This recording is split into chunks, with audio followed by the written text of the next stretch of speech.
disappointed in every one of you. I'm sorry, I don't mean to offend you. I'm disappointed in every one of you. I kiss you on the mouth. No, I'm not cool with that. I'm sorry. One more time. I'm disappointed in every one of you. I mean, I'm dealing with degenerate animals. Wait! I'm disappointed in every one of you. Disappointed in every one of you. All right, come on. Honestly, I can't do it, man. I'm disappointed in every one of you. Let me tell you why. It's gonna be all right, Nicky. Go ahead, shoot. He just killed a fucking man.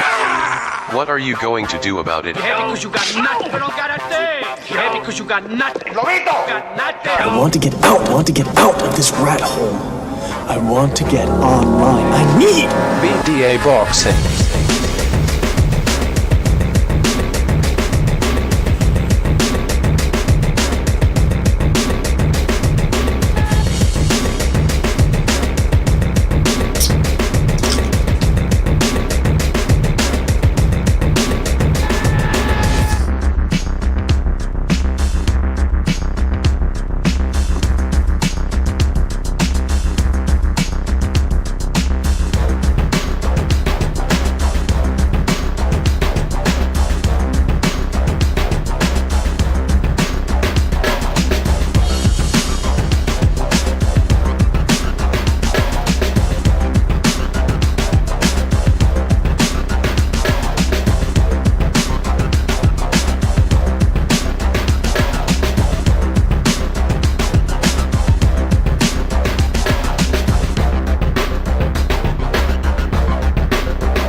Welcome everybody to another BD Boxing podcast, broadcasting to you live from the true north. It's a good friend, Mr. BDA, and I sure am glad that everybody could be on board for this one, fellas. In this episode, we got a lot to talk about, a lot of drama, some of the fights that took place this past Saturday, and some of the stuff that's going to be coming up as we enter the middle of the year, as we near the middle of the year. We're still a couple of months away, but nevertheless, we are excited about some of the things that are going on. We're also going to be opening up the phone lines near the end of the hour, so make sure to stay tuned and wait for that. And before we get down to the fun, fellas, let's get the business out of the way. You know the drill. If you want to donate a couple of shekels our way, you're certainly welcome to do so with the Super Chat feature. Always better if you join the membership program. That way you get more bang for your buck, special emojis, badges, the whole shebang. I think we've also reestablished the Patreon page. Shout out to everybody who still donates to Patreon, and we're not going to ask for much, but it's just to be able to continue funding special documentaries that are in the pipeline, ready to go. And we're also going to try to come up with something extra there for the Patreon subscribers, because not for nothing, but a lot of the money and the super chats and all that, YouTube takes a third of that. And let's just call it what it is. It's Google taking a third of your well-earned money. So we might stick to Patreon for the moment. More details to come.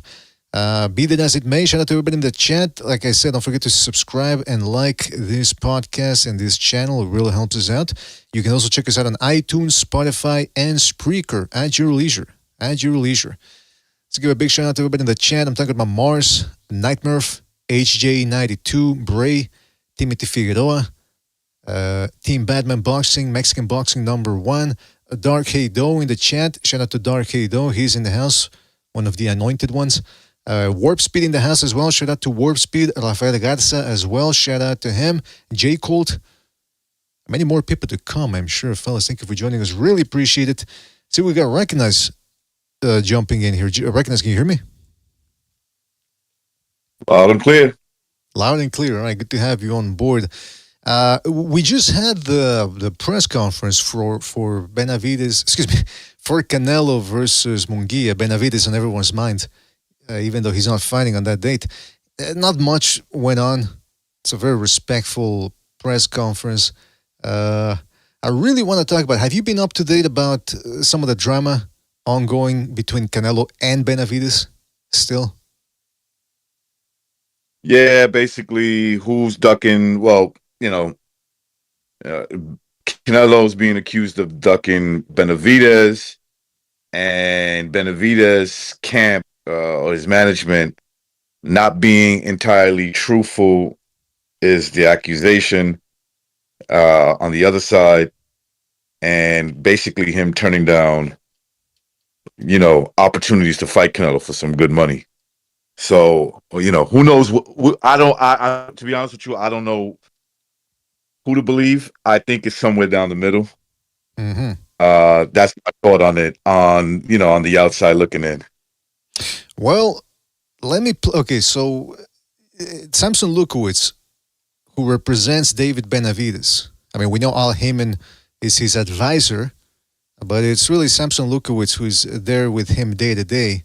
We're talking about with Benavidez. Yep. And it's a strange situation, recognize that Benavidez is in, because his father has also reiterated some of the things we already knew about David and Jose Sr., which is that they're out of the loop, it seems, when it comes to negotiations. Sampson Lewkowicz says one thing, David says another thing, then Jose Benavidez Sr. says, oh, I wasn't aware of that. Meanwhile, nobody hears from Al Heyman, at least nobody, in the public, people like us. So it's a very strange situation. Now, a couple of weeks ago, when the whole drama of Canelo's contract was being talked about, Sampson Lewkowicz, on a Friday, I believe, tweeted out that he'd offered Canelo's representatives, I think specifically Eddie Reynoso, that he'd send him a $50 million offer or something astronomical like that, which is the second time he's claimed to do something similar to that. So he said that. Then Eddie Reynoso that same day was on another podcast on YouTube, and he said, they asked him, hey, did you get an offer from him? He said no. And then Sampson Lewkowicz took down the tweet. So right there, major red flag, highly suspicious. Now, how can he even offer that? How can Lewkowicz even offer $50 million to Canelo? It's like, I don't know. That's why I don't believe. That's why I don't believe him. You get what I'm saying? Like it's kind of hard for me to believe a guy that is saying that he's offering Canelo $50 million. First of all, you got to see if that's on the table. And that wouldn't be him offering $50 million, right? That would be what the fight is worth. And that would be because of Canelo. It's pretty easy to understand. That's like like you said, it's like contacting a prime Mike Tyson and you're a Bone Crusher Smith or something. You go, hey, we want to offer you $50 million for the fight. It's like, well, where are you coming up with the money? First of all, I mean, that's Mike Tyson's going to be the one generating the money. So I really don't understand where this thing came from. And again, I hate to cast aspersions on, this is the guy side that's wrong. This is the side that's wrong. But at some point, if there's smoke, there's fire, for lack of a better cliche. And Sampson Lewkowicz is already being caught saying one thing and then erasing comments or saying something else the next day or a week later. It's highly bizarre. Now, hold on a second. How are we at with the connection here? Did I cut off the recognize? No, you sound good, man. Fantastic. All right. So Sampson Lewkowicz was on the Boxing Voice, I believe, yesterday. And the guy from the Boxing Voice was really pressing him. Check this. I'll play you the clip. Benavidez. So this is the Boxing Voice, and we're interviewing Sampson Lewkowicz, all right? Benavidez. And that is the truth. And if you ask him, you can call him up and tell him. Yes, if he say anything different, he's lying to you. But it's reported that you asked for the U.S. television rights. That's correct. Okay, you killing the fight. How the hell is the zone gonna pay Canelo, but you gonna get the U.S. rights? Ryan Garcia versus Tank Davis. Tank. Was split. Both sides. The same deal, I told him. The same deal. Yeah, well, that's not what's being reported. You need to make that clear because the same deal that Tank got is both people. Listen to me. If you given $1 fucking billion to Canelo, he will not fight Benavidez because he will not want to lose the fight. That's all. All right, so recognize he admits that Sampson Lewkowicz admits that he asked for the U.S. TV rights. Now, who's he, first of all, to be demanding the TV rights? It almost sounds, people are saying that it sounds like he is voluntarily wanted to sabotage the negotiations. Well, what do you make of this? I really don't, I kind of understand it from, just a little bit of common sense of these partnerships that they have, these boxers. But I really don't get how. And I'm not saying this is the case. If you got an agent or whatever he is to Benavidez, who's there to try to make fights for him, that he would demand certain things that would kill the fight, right? Like I would think that, in other words, this is something that we would discuss. Benavidez, his father, whoever he allows to help him negotiate these deals when dealing with Lewkowicz. Is it me or Lewkowicz sounds like he has a Spanish accent? That doesn't sound like a. I think he's Chilean or Argentine or Okay, something. okay, that makes sense. I don't know, but yeah, but that then, makes yeah. But recognize the last name though. Well, what's that about? Yeah, that's. I don't know what that's about. Do you I think he's I think I know his background, but I would just say that it doesn't. It sound okay. It sounds like he's calling out Canelo and shaming him, right? Like Canelo is really afraid of Benavidez, but at the same time, under the same breath, he's like making an admission. Yeah, I am asking for that kind of money, but I'm asking for those kind of demands, but you could give Canelo $1 billion and he still wouldn't fight Benavidez. You know what I'm saying? It's like, okay, bro, which one is it? Is it that you're being fair and Canelo still doesn't want the fight? Or are you asking for too much and Canelo saying no deal? Which one is it? It's got to be one or the other. You know, we went through this. One of the most intense he said, she said situations we've had in the last couple of years was Crawford versus Spence. It's Crawford that wants to fight. No, it's Spence that's delaying it. I mean, no, it's he's delaying it. Then other people say, well, it's Spence that wants to fight. No, he's the one delaying it. And so on and on and on it went. Wilder versus Joshua, another one that people still talk about to this day. Canelo, Andrade, people still think Canelo avoided him. So it just never ends. It's a lot of smoke and mirrors, a lot of shadow play going on in when it comes to these negotiations. I want to give a shout out to Dark Hado, by the way, before we continue. Shout out to Dark Hado for getting himself a re-upping the membership program, the BDA membership program. Shout out to Dark Hado. And I believe he's given one to OG Blaze as well, I believe. I think he gave 2 memberships. He gifted 2 memberships. I don't know how that works. But shout out to Dark Hado spreading the love. Shout out to him. And congratulations to those who have just received a BDA membership. You are now the anointed ones. And you're on your way to the true path of the Crimson Cross. Shout out to you guys. All right. Again, this is all just a bunch of he said, she said. But again, it's Sampson Lewkowicz is the guy who said, oh, yeah, recently, I offered Eddie Reynoso a $1 million offer. And Eddie Reynoso said, I never got that. And then immediately Sampson Lewkowicz erases that tweet. Why would you erase it? I mean, it's just, I don't know how they're operating over there with the PBC. But if, again, I said I'm avoiding casting aspersions. But there's one side, the PBC, that's been notorious for doing horrible business or just maybe self-sabotaging fights. I don't know. We got Chief here too as well. Chief, have you been up to date with what we were talking about here? I caught part of what you're saying on the he said, she said situations and stuff. And while at work at lunch, I was scrolling through and noticing through that Bud has invoked his right to step up and challenge.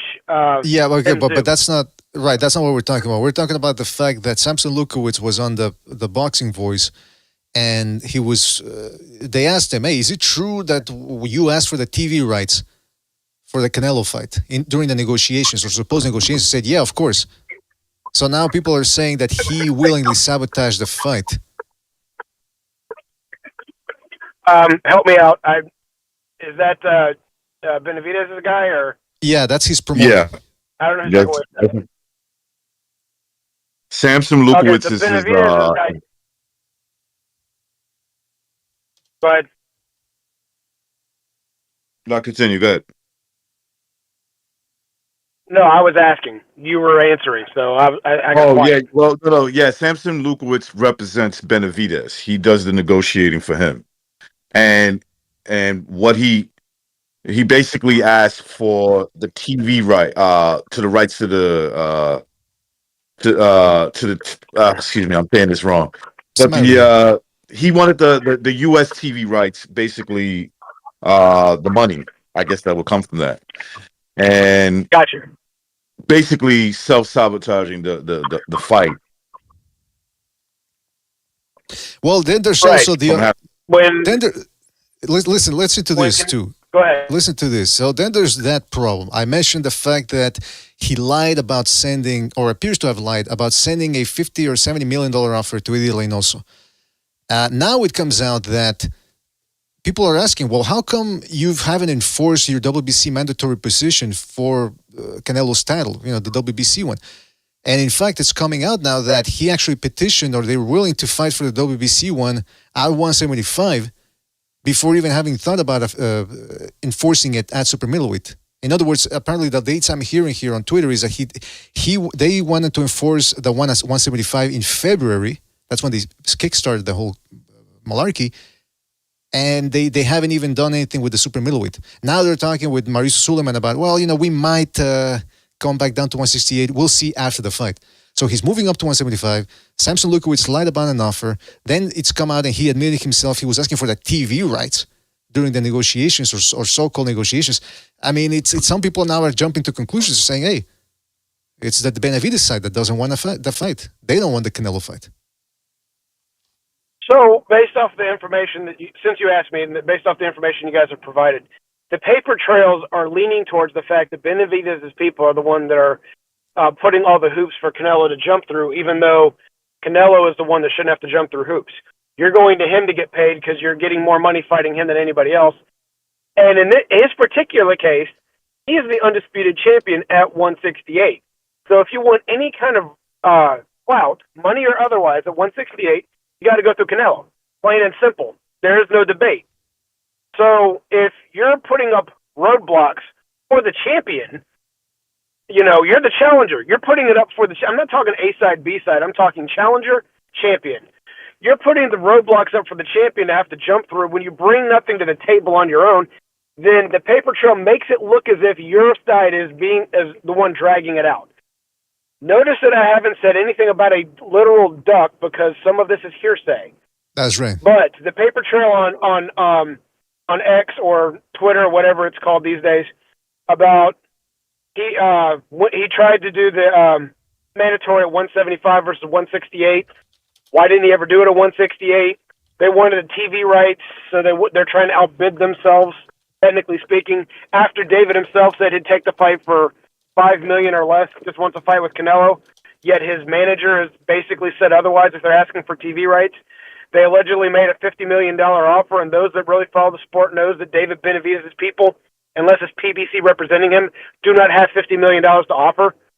So all of it looks like it's pointing towards Benavidez's people right now based off of hearsay. So that's all I can go with off that.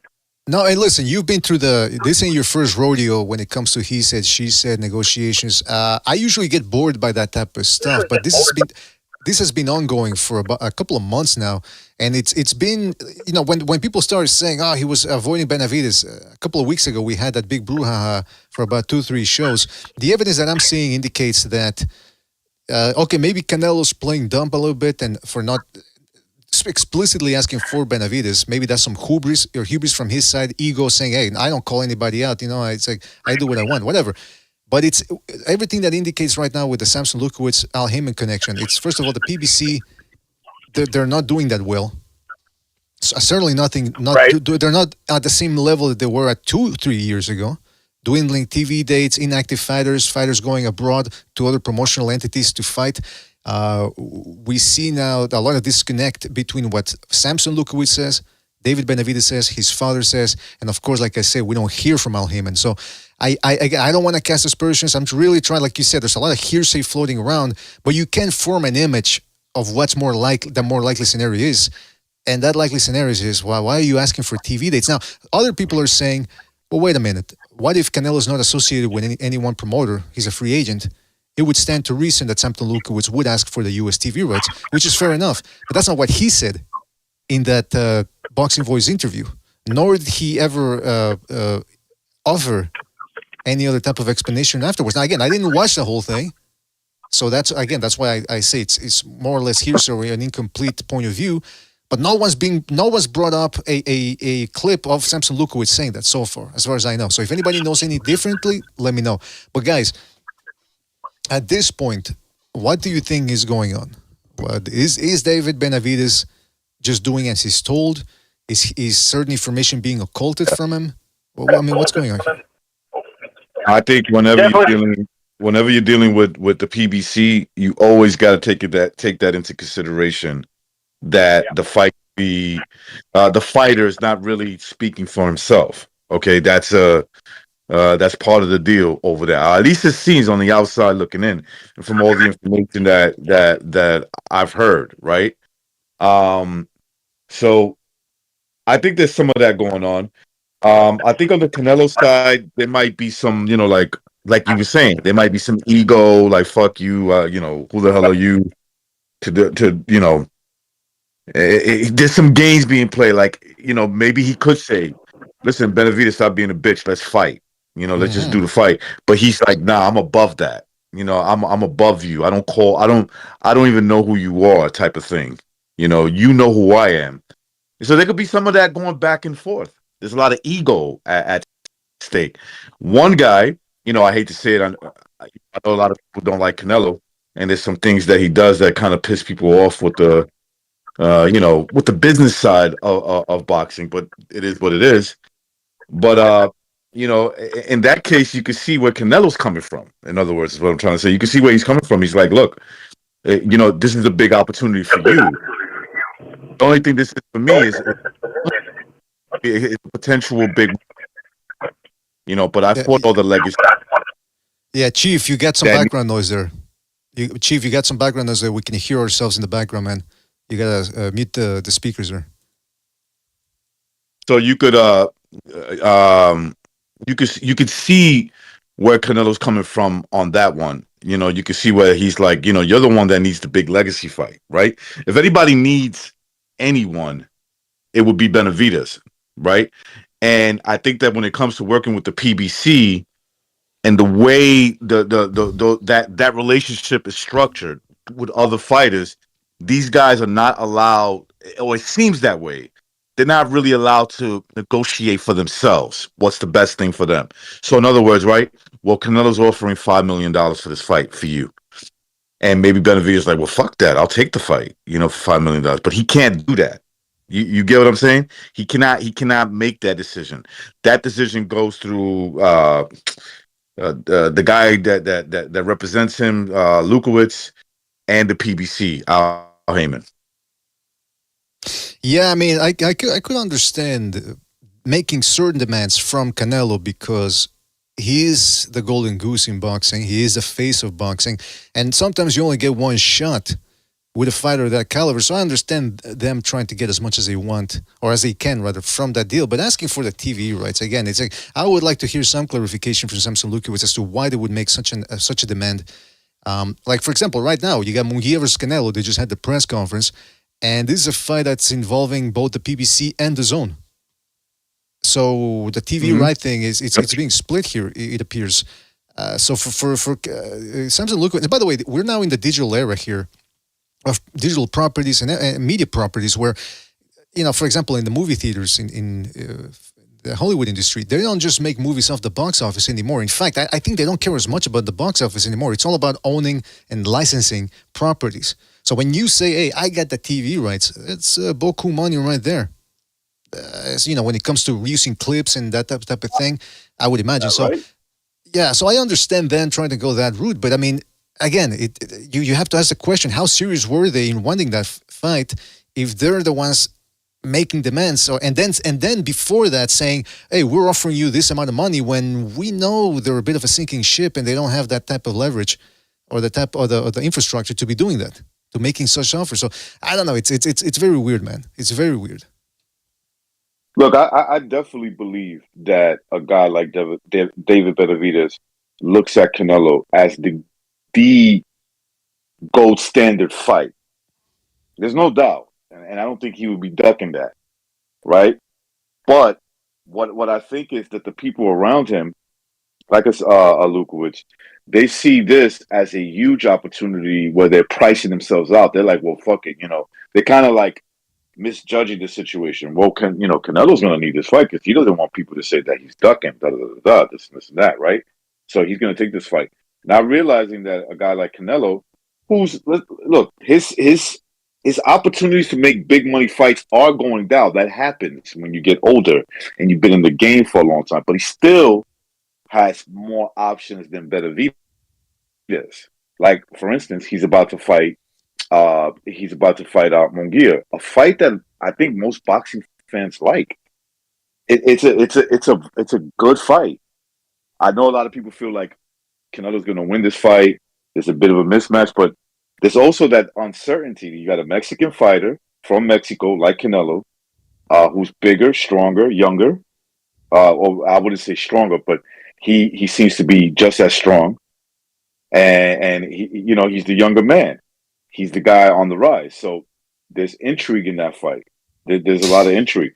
Benavidez could have fought Munguia. Benavidez could have fought him, but that fight wasn't, if you ask Munguia, what fight what's the great fight you would love to have?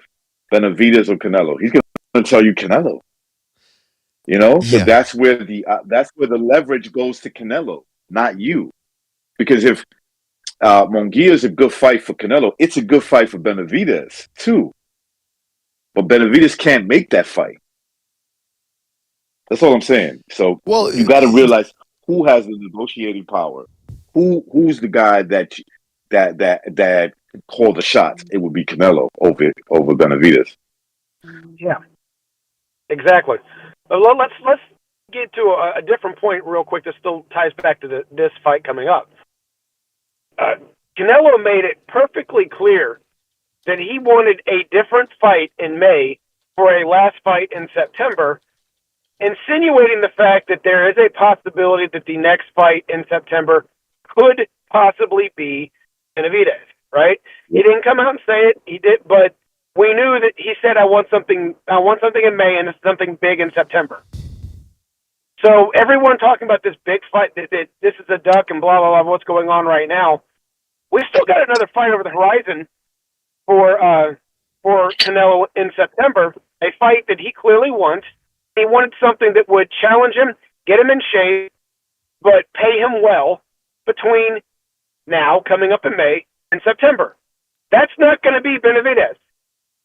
Benavidez is not a tune-up. Everybody knows that, including Canelo. So the fact that that Benavidez isn't being offered this fight right now, when Canelo was perfectly clearly open about his intentions of what he wanted to do for this year, I don't understand what people can't really draw the conclusions on. And then the fact that Benavidez has done nothing to force this fight, like make himself mandatory and other things like that. This is a one-fight deal for Canelo, so whatever he plans to do afterwards is still up in smoke for the most part. Mr. Classic Metal in the chat does bring up a good point. He says, why the hell does Lewkowicz even care about the TV rights? The only thing he should care about is getting that big fight for his client. That's it. Well, then that's when you get the Al Heyman factor. When you got guys that are working for or in tandem with Al Heyman, we know it's mostly for Al Heyman, you start second guessing where their allegiances lie. Is it with Heyman or is it with their fighter? And that also draws up a bit of a conundrum, because how can you really deliver to your client when you're trying to deliver to Al Heyman as well? It's a bizarre situation. Also, Recognize brought up... It's a conflict of interest. Well, I mean, hey, Rayful Shapiro's told me to watch what I say about that, but Recognize brought up the interesting point about Canelo's options. And that's what I was speculating about when we were talking about the Canelo's contract with the PBC, and that perhaps the Benavidez side felt as if Canelo's doesn't have many options, and therefore, hey, we can actually squeeze him a little bit, knowing that if he doesn't fight us, then he doesn't have that much more left. It turns out to be wrong, because they do have Munguia. That's going to make a lot of money. Mexicans, if anything, Mexicans are going to buy it. That is a big demographic. And then you get Mexican Americans, and then you get American boxing fans. So that right there is a big cash injection, possibly a little bit of what the PBC needs, although it's not all the proceeds are going to them. So we'll see what happens with that. So, but it turns out that Canelo does have options. And then you never know who else comes along. Also, somebody in the chat mentioned the fact that another little slip-up or fumble from the Benavidez side is that Jose Benavidez said he was unaware that Alexander Gvozdyk, who is the potential next David Benavidez opponent, they were unaware that Gvozdyk is part of Canelo's team. So that's, again, another little fumble that there seems to be a disconnect about what they know and what they don't know, some of the facts that are coming their way.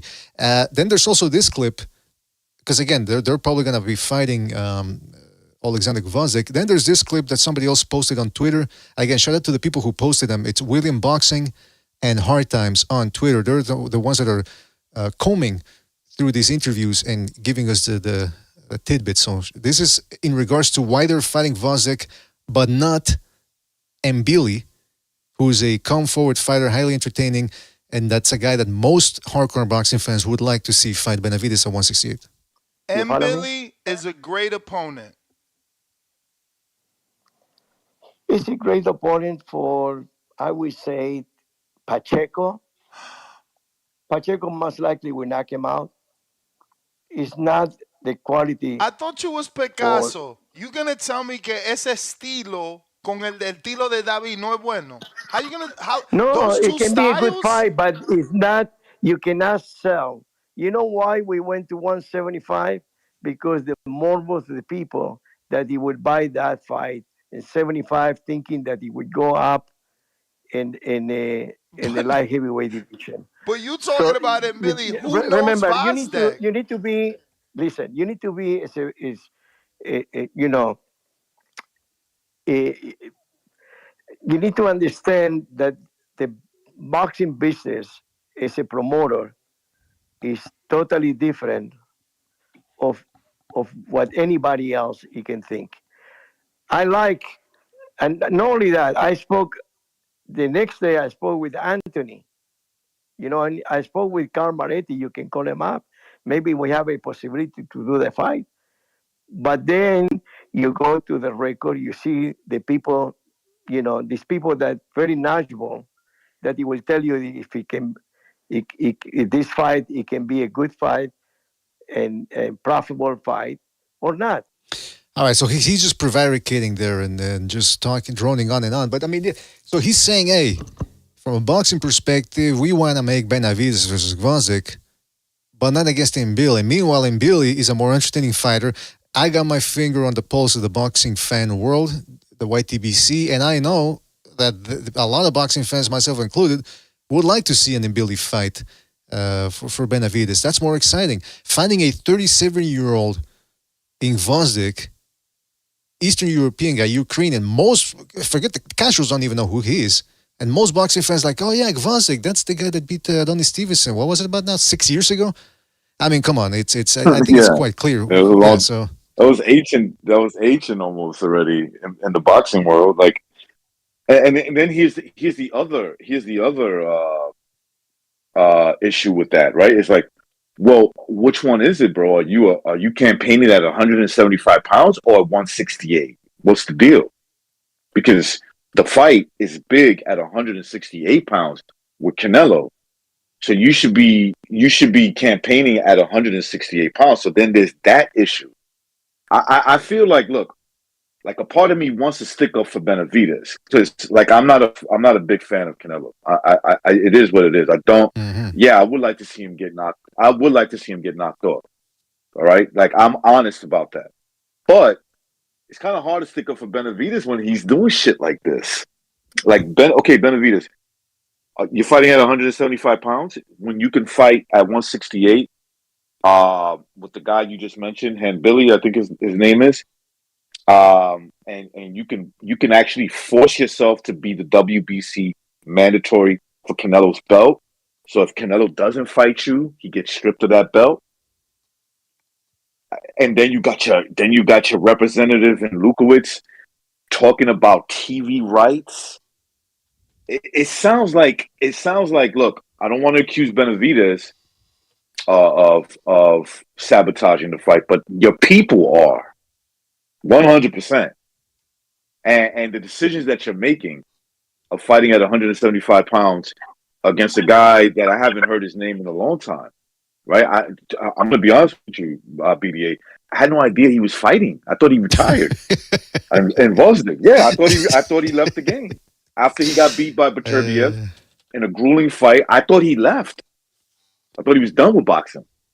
And then I found out that he has had fights. I go back to BoxRec, and I'm like, oh shit, this guy's been fighting for the last couple of years against guys who are not really that known. And then I looked up his, those fights, and he's not that, he's not as good as he used to be, right? Because if this was back in the days before going into the Beterbiev fight, I don't think it would be that wise for Benavidez to be taking that fight when the Canelo fight is on the horizon, right? That's all I'll say about that.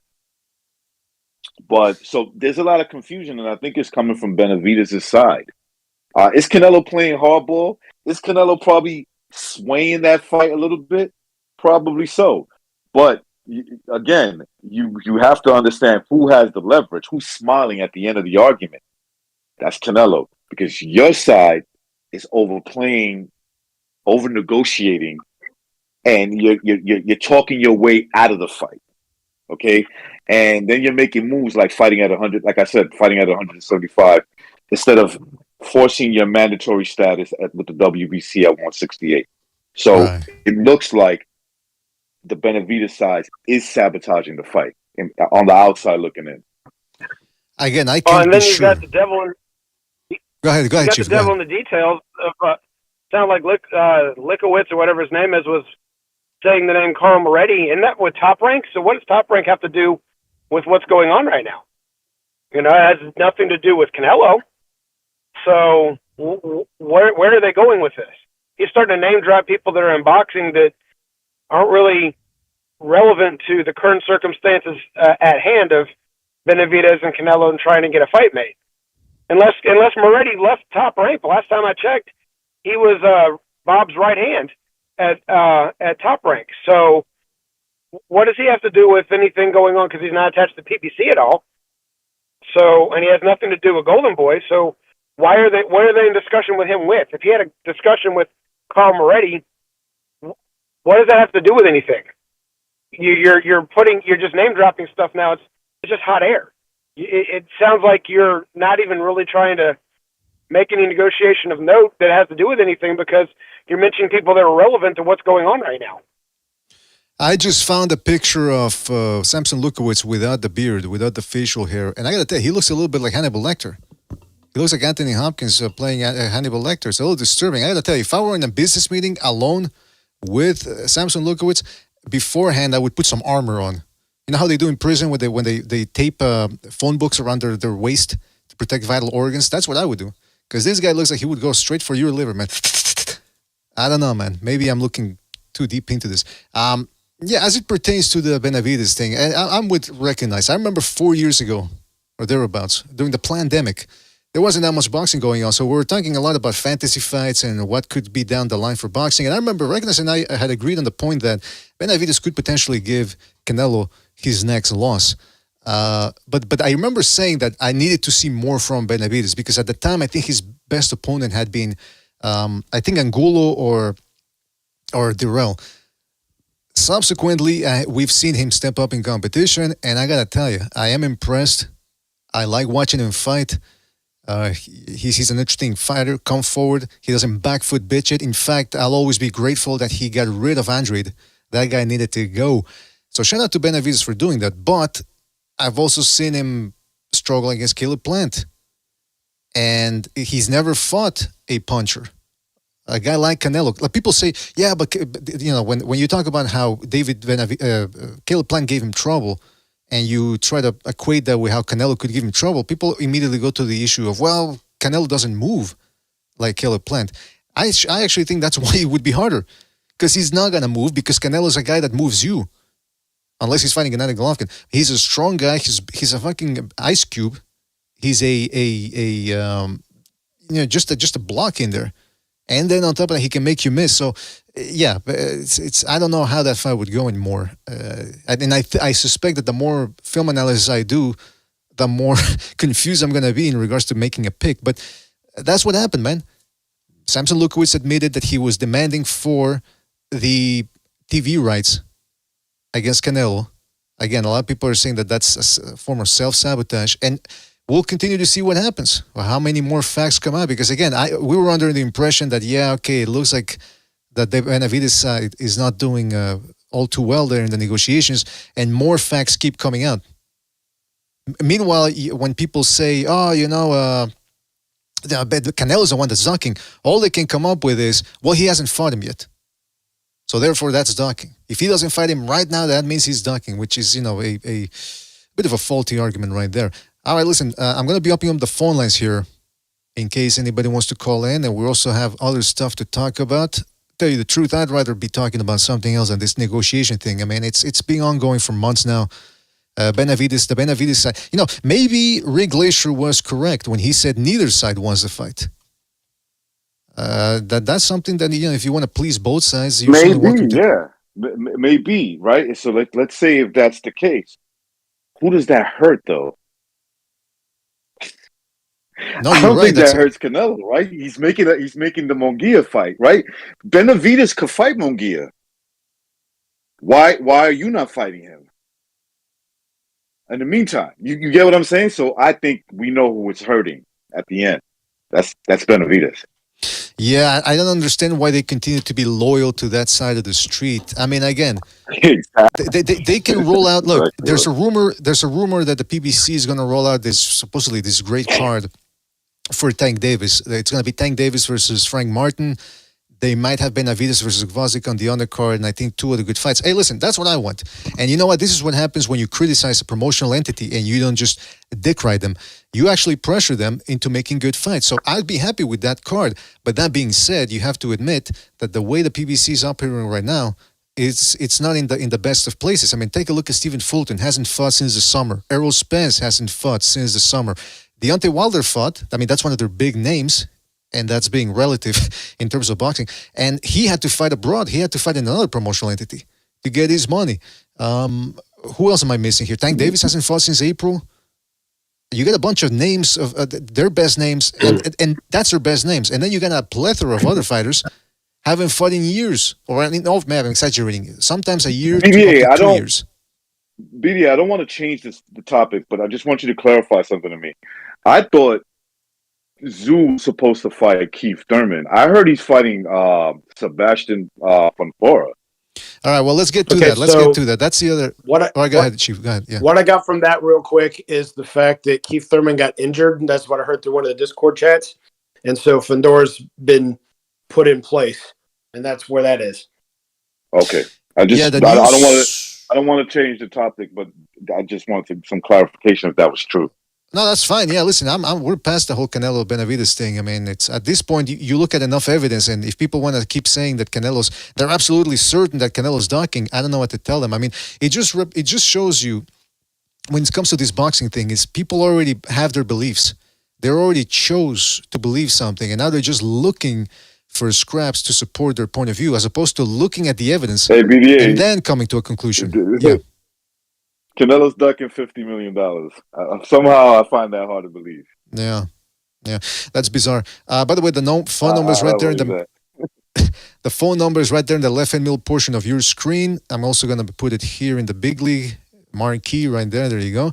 But yeah, listen, let's talk about that. The big news these past couple of days was that Keith Thurman got injured. Pulled a bicep or something, I believe. And so now Sebastian Fundora, who was going to fight on that inaugural PBC card on Amazon, is now going to be stepping up and taking on Tszyu. Some people are lambasting this fight. I actually like this fight. I think it's a better fight. Yes, Fundora's coming off a knockout loss, but let's put things into perspective. This is a guy who was undefeated, and he was actually beating Mendoza up before Mendoza scored that sensational knockout. So to me, this is a better fight. It's a younger fighter who's active as opposed to a welterweight who hasn't fought since January. He's balding. I mean, nothing against balding people, but I mean, come on, it's a bad look when you got a guy that's looking frail in there. And so I actually like this fight better. Should it be pay-per-view? Absolutely not. Neither should Tim Tszyu versus Thurman should have been on pay-per-view. That shouldn't have been on pay-per-view either. But I gotta say, it's a slightly better fight. But then again, that Eastern European guy that Fundora was going to fight, he's kind of getting screwed now because who's he going to fight? Are they going to fight him somebody, or are they just going to say, whoop, get out of here? If that's the case, it just goes to show you again, PBC is sort of throwing their fighters, non-marquee fighters, under the bus. Can I say this? I'm just happy he's not fighting Keith Thurman. Because I think Keith Thurman was going to get crashed, man. Oh, that's what I wanted to see. Selling inventory. Was that? Selling inventory. Well, no, I don't mind seeing it. It's just like, it's not a competitive fight. Like, on the, when they signed that fight, I was like, why? Keith Thurman hasn't fought in I don't know how long. And he's the smaller guy in weight. He's old. Heck, Tim Tszyu was pretty good. I mean, when I saw that Mendoza fight, I was pretty impressed. I'm thinking like Keith Thurman didn't have a shot to win this fight. So, all right. So people in the chat are saying that Quentin Lassiter in the chat says Boha Chunk is fighting Mendoza. Okay, so they brought in Lavala Mendoza to fight Blowing Chunks. All right, so good to see that Blowing Chunks is going to get a fight. We do have the phone lines open. So let's get to a phone call here, and then we'll continue talking about this and who actually, because I'm intrigued by this by this Fundora Thurman fight. But let's get to a phone call here, and then we'll continue on talking about some of this stuff. 619, you're on the air. 619, what's on your mind? Is this working? Yeah, what's up, guys? I caught the show. It's Jose. I got the show from the beginning, man. I was just, dude, it's pretty interesting. I just wanted to second, man. What do you call them? I forgot your name, bro. Chief or Recognize? What's the co-host? Sobers. Recognize. I'm sorry, Recognize. Yeah, man. About Canelo or Benavidez, where you guys were talking about him ducking or not ducking Canelo. Well, to me, all you have to do is read between the lines, man, because I think it does come out to where Canelo is kind of not forcing the hand and just letting. I think Benavidez has done this to himself, man, because I was listening to the press conference today for the Munguia fight, and when they asked him about him not saying that he wasn't going to fight Mexicans, so for anyone who wants to keep talking about that, he said he wasn't fighting Mexicans, he said because when somebody is respectful and has earned the right, he gave those two he said those two things are important, being respectful, and that, Benavidez, that's where he's been, fucking being a bit disrespectful, and ultimately I think that's where he fucked up, and also like what he said about him, staying at 168, that's kind of like, I mean, Benavidez at the end of the day, he's a light heavyweight, man. So what does he mean? He doesn't care about the money. If he just wants to take over, he says Canelo's spot. So how is he going to do that when he's not campaigning at 168? I don't think he even can make the weight. That's why right now I think that's where the situation lies, man. Yeah, but I think Canelo, man, he's the boss, man. He's the one who decides. He's the one who who calls the shots, man. He's the boss, and I think it was I think they already knew they were gonna fight him, because in the press conference they said it's easy when they already had an agreement. It's easy between Mexicans when they have an agreement, they said.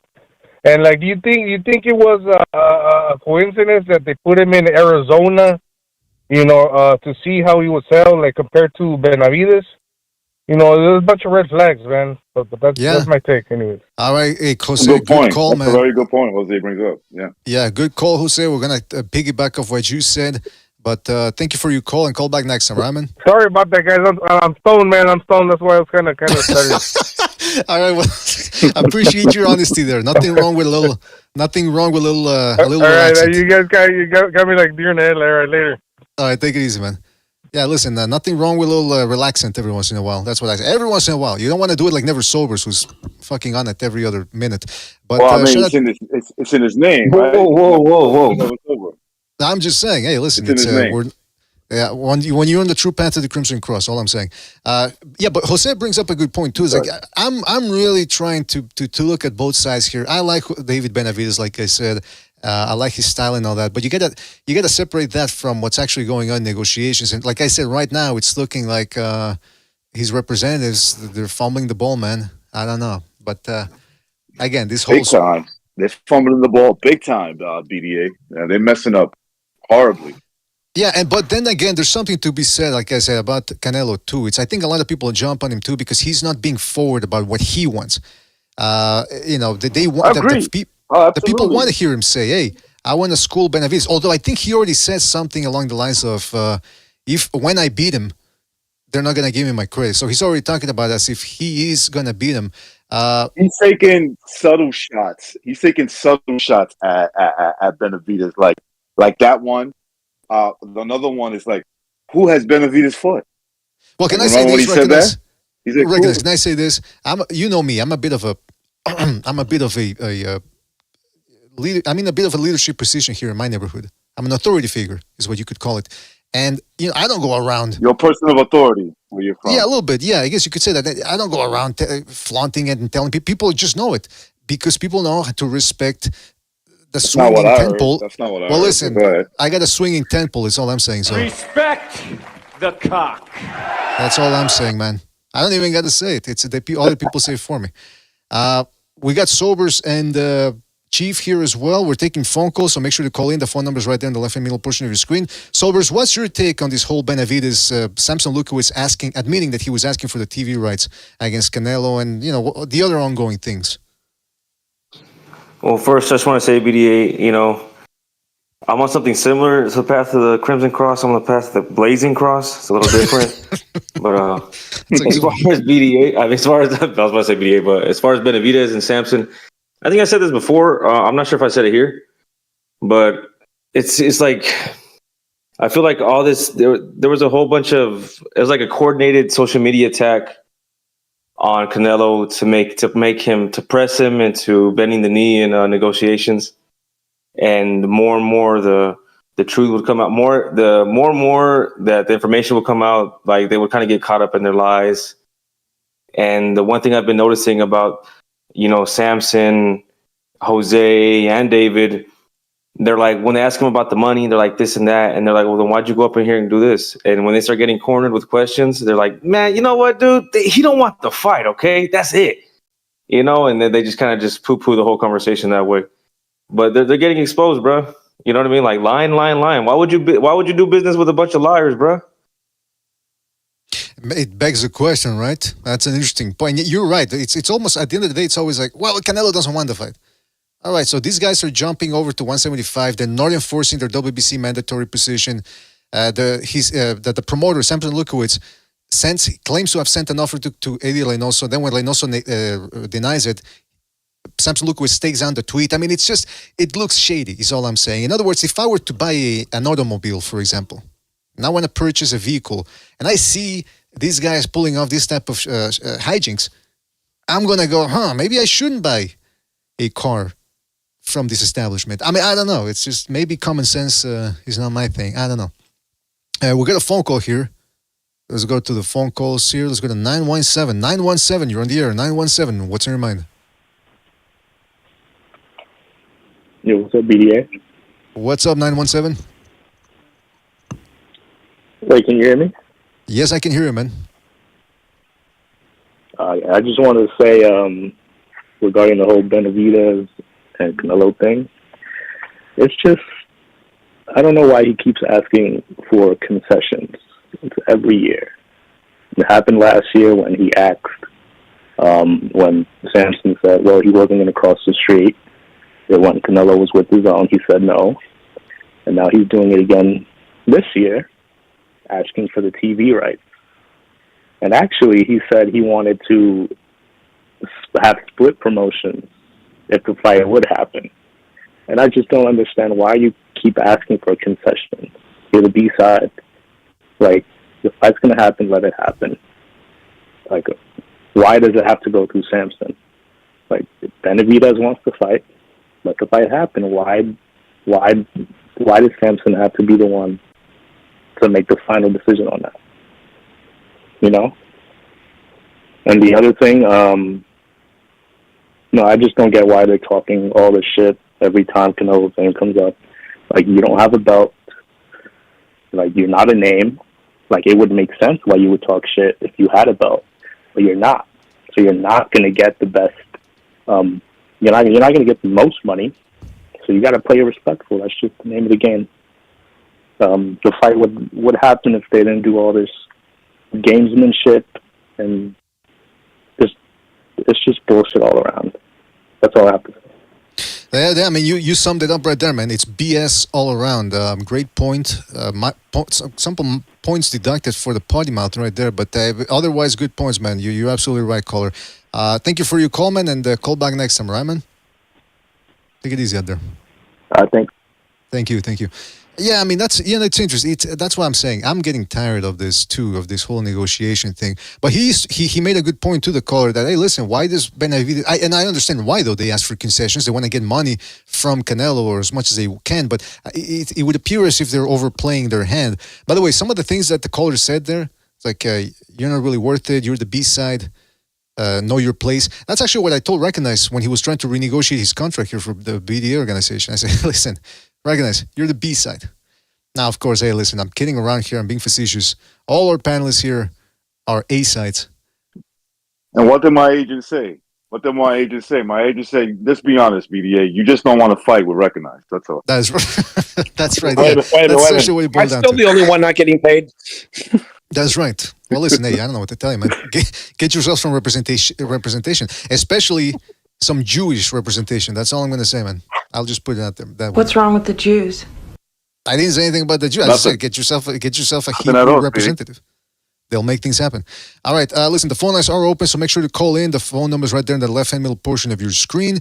Let's go back talking about this Fundora Tszyu fight. How do you guys see it? Because let me just remind you that Fundora, before he got KTFO against Mendoza, he was actually beating Mendoza up. He had him bleeding from the mouth, scoring uppercuts. Do you think Tszyu, if he wins, do you think he can do it by laying Fundora out the same way Mendoza did? Break it down for me. Yeah. Go ahead. Knock him out real quick. I'll just make it quick. I don't think he'll like spark him out. What I think he will do is wear him out. You got to ask yourself, a guy who's 6'7", what is he, 6'5", anywhere from 6'5", yeah, 6 feet 5 inches tall. Okay, is he really 154 pounder, or this guy starving himself to make the weight? At 6'5", right? Listen, your height doesn't always necessarily dictate how much weight you can pack on. But I got to say to myself, even if he's the skinniest guy at 6'5", he's got to be pushing about 180 pounds, like on the regular, and then maybe cutting down to 154. It's probably a little too much. He's got a lot of body. That's easy to, it's easy to find. I don't know. I would say probably stop him. And I think that more than likely, if he does stop him, it'll be because he's just so spent and exhausted from making weight and getting beat up on. That's my theory on that. I support that. Most of that. Most of them. I haven't really looked at his physique versus a comparison to Diego Corrales. Corrales was tall and lanky, but he had narrow shoulders. His power came from the leverage he got through his arms and some rotation of punches like most guys. But Tommy Hearns was tall and lanky, but his shoulder width was immense for a welterweight. Okay, so now I've drawn a comparison. Corrales, narrow shoulders, but tall and long and lanky, and Hearns, tall, lanky, but broad. Okay, that's why he had, like you said before, recognized, just because they're tall, do they have the frame to fill in the weight? So now we're getting to Fundora. I haven't really, and this is where we need Jimmy, because he could totally analyze the body frame and the type of build that he has and muscularity to sell, if he should be able to put this on or not. What I do see is a tall guy who's long-limbed with a long torso. And so I also see a guy who doesn't like to overly snap that jab out. He welcomes people to come in because he has really good leverage on his shots, like Corrales, on the hooks and the uppercuts. So he likes for people to come in. Tszyu is not a stranger to getting hit. So that's what makes this fight so much fun. Tszyu doesn't mind getting hit. Fundora's got a lot of good leverage on his shots when he throws the hooks and the uppercuts on the inside. But he's fighting a solid, he's not overly tall, but a big junior middleweight in Tim Tszyu. Tim is about 5'9"-ish, not quite 5'10", 5'8" to 5'9", not huge, but he's thick. He's solidly built. His legs are solid. He's not on toothpicks. He's got a good frame, and he's powerful. And that's genetic powerful because we know how powerful his dad was. So what makes this fight fun to watch is, just like Recognize says, I don't think Tszyu is going to be able to get him out with one shot just because one shot's not going to be easy with the getting past the size. Whether he's having trouble making weight or not, those long, lanky arms. Side story, when I was in 8th grade, I'm 5'8". I tried to fight a guy that was like 6'3", and he was all limbs. There was no torso. He was just all arms, legs. I tried to do a hip toss with the guy, and I tripped over his leg because he was so long and lanky, and I was one end up on the ground. Point of this is the fact that the same thing could be happening with Tszyu of trying to get through all of those arms and legs to get through there. That he may have to work hard to get there. When he does, it looks like Fundora may not be as durable as he is powerful. I'm done. Sorry. Well, you know what's interesting? Yeah, you mentioned Tim Tszyu, so you're talking about the physique of both fighters as well as the musculature. I must say that when it comes to, what's his name? Yeah, Tim Tszyu, he's not exactly ripped, but he is, he's got certain, he's solid. Let's just keep it that way. He's solid, and when you're solid, you gotta be tight. Like Mr. BDA, I've said it before. I'm ripped, and I don't even work on it, by the way. But I understand not everyone is physically gifted. But Tim Tszyu, like I said, he's a block. He's almost like Canelo a little bit. He's a block of stone in there, and he is tight. Every muscle must be tight. You gotta be tight. Tight, yeah. That's what I'm saying. You gotta keep it tight. Was that like a toiga? Yes, exactly. Yeah, there you go. Compact. By the way, Tim Tszyu is, according to Champignon.info, he's about 5 feet tall, 5 feet and 8.5 inches tall. So yeah, give or take, he's 5'9". Might actually, I don't know. I usually take away an inch from what these people tell you, but he does look like he's a bit on the shorter side when it comes to this division. Meanwhile, Fundora 6 feet 5 inches tall. We got a phone call here, but I want to talk more about that because Butch is saying Fundora will put on a more competitive fight, but he's still getting KO'd at some point. I want to go back to that later, but let's go to the phone calls here. Let's go to 619. 619, you're on the air. 619, what's on your mind? Yeah, what's up, guys? Hey, I don't mean to beat a dead horse, but as far as the Canelo Benavidez situation, I wanted to bring up another point. Wasn't it already out there that Benavidez is getting paid like a minimum of $5 million per fight? So what I think is that since I don't think Canelo likes Benavidez that much, he said he would offer him the minimum, which is like $5 million. Uh-huh. So, and I don't think Benavidez. I think it's a lie. I think everybody fights Canelo for the money, man. You know what I mean? Like I don't, you know, and like for example, Bivol, he beat Canelo. You know what? He didn't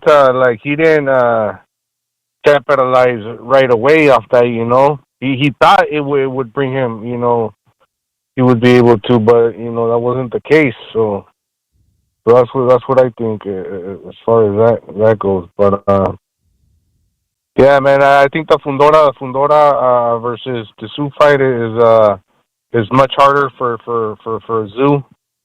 Because the other guy, you know, it's gonna be a good fight, like back and forth, you know.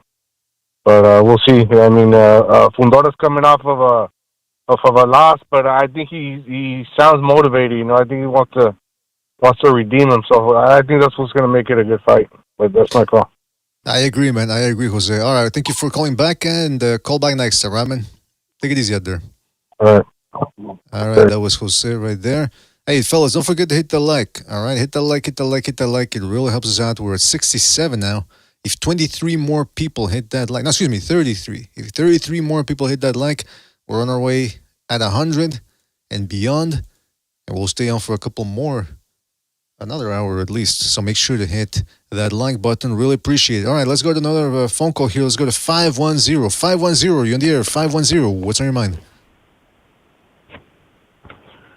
BDA, I think the only reason why you're a pillar or whatever, or how'd you say it? You're a fucking representative of your community is because you take all those dicks in your ass and your mouth. So let me say this. What's up, Recognize? What's up, Chief? What's up, breakdown as always. I wanted to talk about Cameron Zepeda. First of all, I think that was a great fight. It's a great show, man. Once again, the guy, he's caught my attention. So I'm gonna for sure keep my eye out on him. I'd want that dude to fight. Maybe either Tanker or Shakur if that can be possible. I think those be great fights for him. I think those are the only fights that in the foreseeable future I'd be interested in watching. But other than that, yeah, man, I love his pressure, man. That's the type of Mexican style that I want to see on display.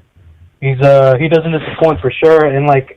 What I also liked about that performance was just his angles and just the way he was slightly mixing up his range of attacks, and it was just enough, and you just saw how it was just overwhelming power, Him and Matias are guys that I for sure appreciate when they're performing. I always appreciate like just the way they fight, man. It's a great thing to watch. I'll pay all the fucking money I have just to see those guys constantly performing. That's what I want to see in boxing. And then, obviously for the Canelo bullshit, I'm kind of tired of it. I looked around to just kind of get the whole picture. It just seems to me, once again, that this fucking dude is just going to get passes, man. And I don't know what to say. I mean, obviously Benavidez is looking for a payday, but to be honest, if I was only getting paid the $5 million, obviously there's a lot of, shit that still needs to be confirmed, right? But if I was getting paid $5 million for the cash cow, the quote-unquote cash cow, like, what the fuck? Like, I might as well just fight 5 other fucking randoms, man. He would have made his money over already. He would have gotten paid at least $8 million after taxes if this guy just wanted to fight, if he decided to fight other people. But, it is what it is. I don't know exactly what Benavidez is going to do with his career, because he'll probably beat the Cans at 175 and 168, respectively. But he's for sure going to get either...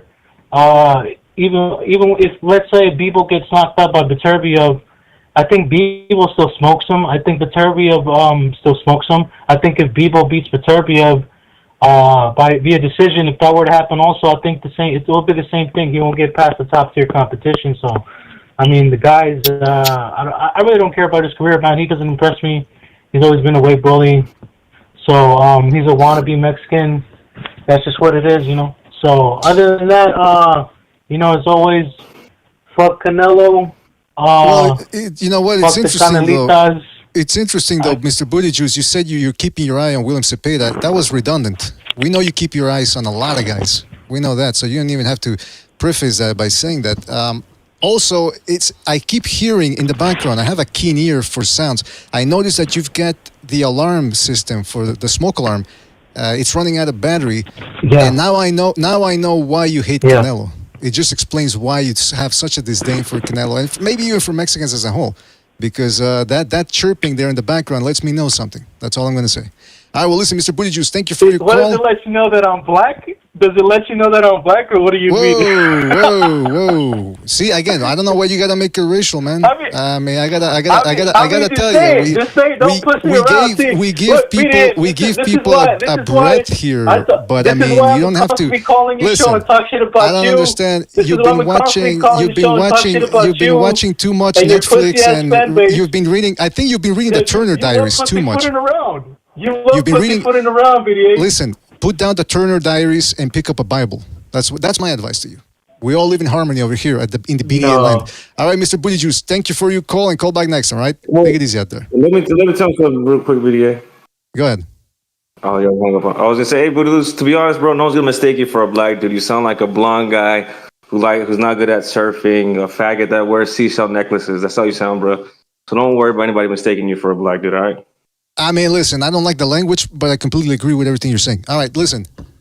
Don't forget to hit the like. It really helps us out. We're at 82 likes. Listen, 18 more people hit that like. We're at 100. All right? Help us help you. Get it to 100. Please.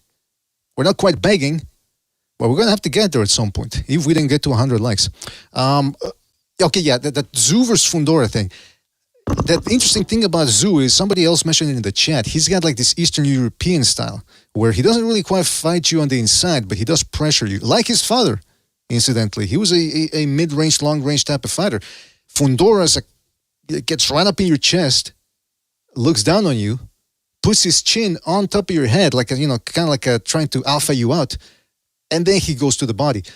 That leaves him open for wide shots, but he's willing to take them. How do you see that fight going? Do you see Fundora getting his ass knocked out, or actually, more specific question: do you see him giving Tszyu a tougher fight than Thurman would have? Most definitely tougher than Thurman. I mean, I'm not going to say a man's shot unless he shows it in the ring, but there's no proof that he's got anything left to be at a competitive level at the world-class level, being well into his 30s, extremely inactive. And you can tell by some of the interviews and some of the fights where he was inactive that he weighs well over the welterweight limit on a daily basis. So this other kid is primed, high metabolism. Don't know if he's struggling making weight, and I just watched some of his highlights. I don't think he's got the frame to go up to 175, even though he's 6'5". I don't think those shoulders are quite wide enough for that. But a tall, lanky kid in his prime and isn't afraid to fight. So, and he's going to welcome Tszyu in because he doesn't have much of a jab from everything I just saw in the highlights. And yeah, it's going to be interesting. Now, do I think Tszyu's going to win? Yes. Do I think Tszyu's going to break him down? Yes. Because Fundora's also not. He doesn't get hit a lot. Some of the highlights I saw, but those were up and coming fights where guys weren't going to be able to hit him if they had a stool. So now that he's at the world class level, people are going to be able to counter and get in, time him, especially since he doesn't use a jab. He lets people come right in at him. So Tim isn't quite as his IQ isn't quite as high as his dad's. His dad knew how to feint. His dad would probe with his left. I haven't seen enough of Tim to know if he does that same habit. Don't think he does because he wants to be different from his dad a little bit. But Kostya would probe, leave that out there, try to welcome a counter. He had it out there for a reason because he'd usually parry your counter and then he would attack with pretty powerful shots. Tim doesn't probe as much. I know he does use a jab, so it won't be hard for him to get close. But if he steps too close and squares up, Fundora's going to try and rip those uppercuts. But Fundora likes to square those legs, and that's going to play into Tim's favor. When he likes, instead of getting the angles and using his waist to torque with the uppercuts, he just tries to just turn the shoulders to get that torque instead of using the hips and turning and pivoting on his toes. So therefore, and I'm going to wrap up after this, when he stands square, instead of standing at an angle using his hips to generate that torque that he needs for those uppercuts, he stands square, and that's going to leave a broad opening for Tszyu to be able to attack up the middle or attack the middle, the waist, and so forth. Yeah, man. I mean, Sergio Garcia also managed to go 12 uneventful rounds against Fundora. Took very little damage. Then you have guys like Erickson Lubin, who appears to be unequipped or just essentially lacking the toughness to fight on the inside, and he got beat up against Fundora.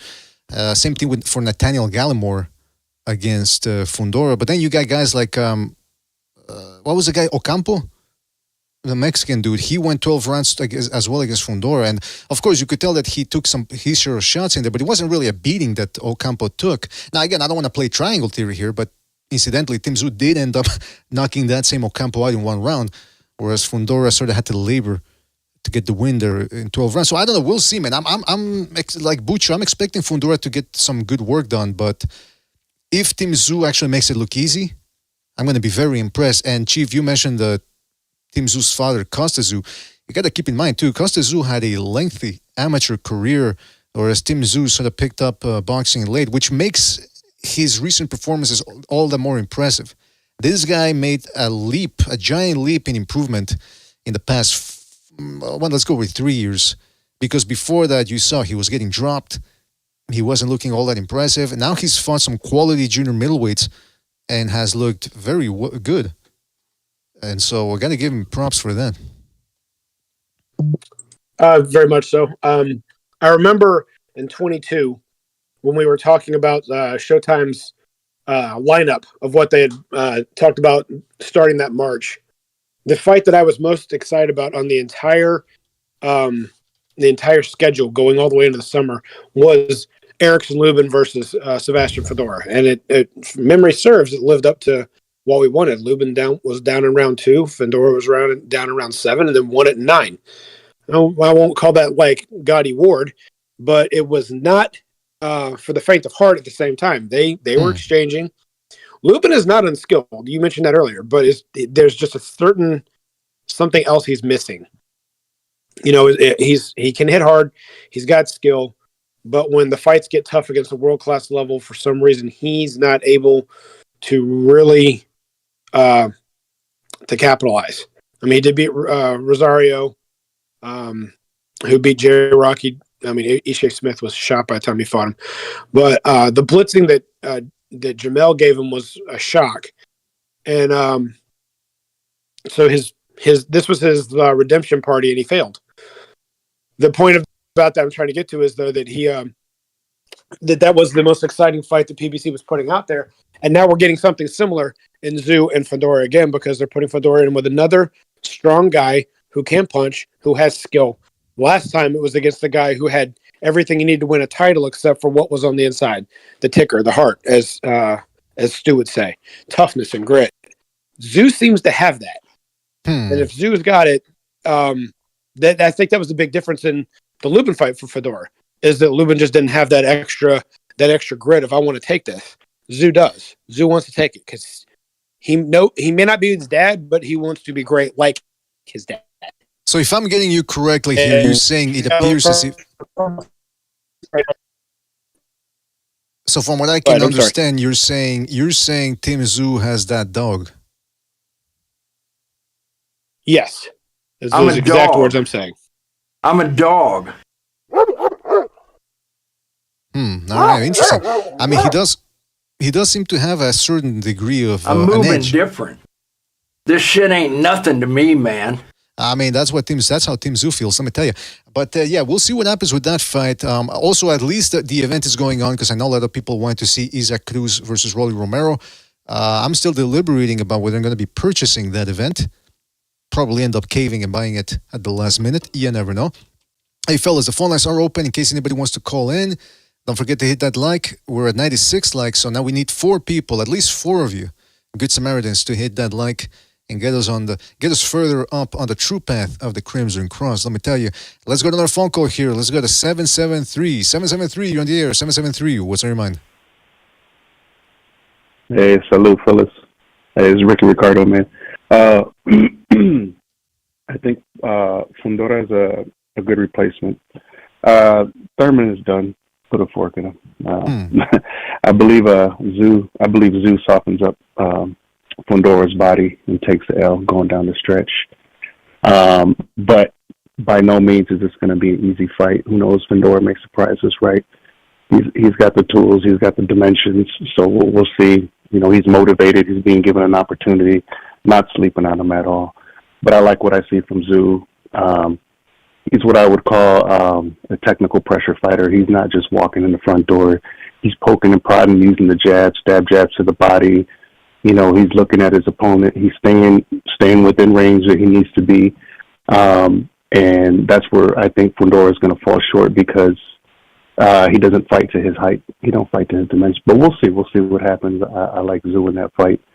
And that's going to be a good matchup if him and Crawford, fight later on down the line. So I'm excited for that.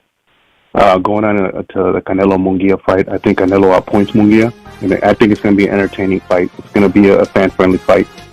Possible KO, maybe a body shot. I think I think Munguia's he's polished, but I don't know. We're gonna see because his defense is always questionable.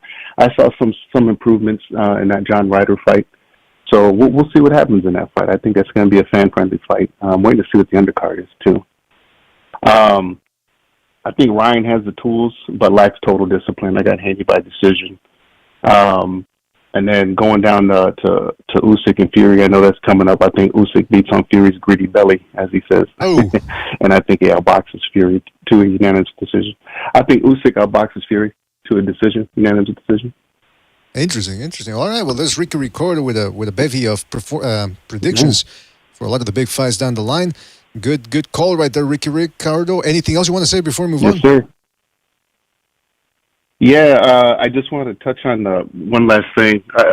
Was Volchik and Benavidez, because I know that he's on the Martin and Tank fight, the undercard, at least what I understand. So who knows, that may be subject to change, right?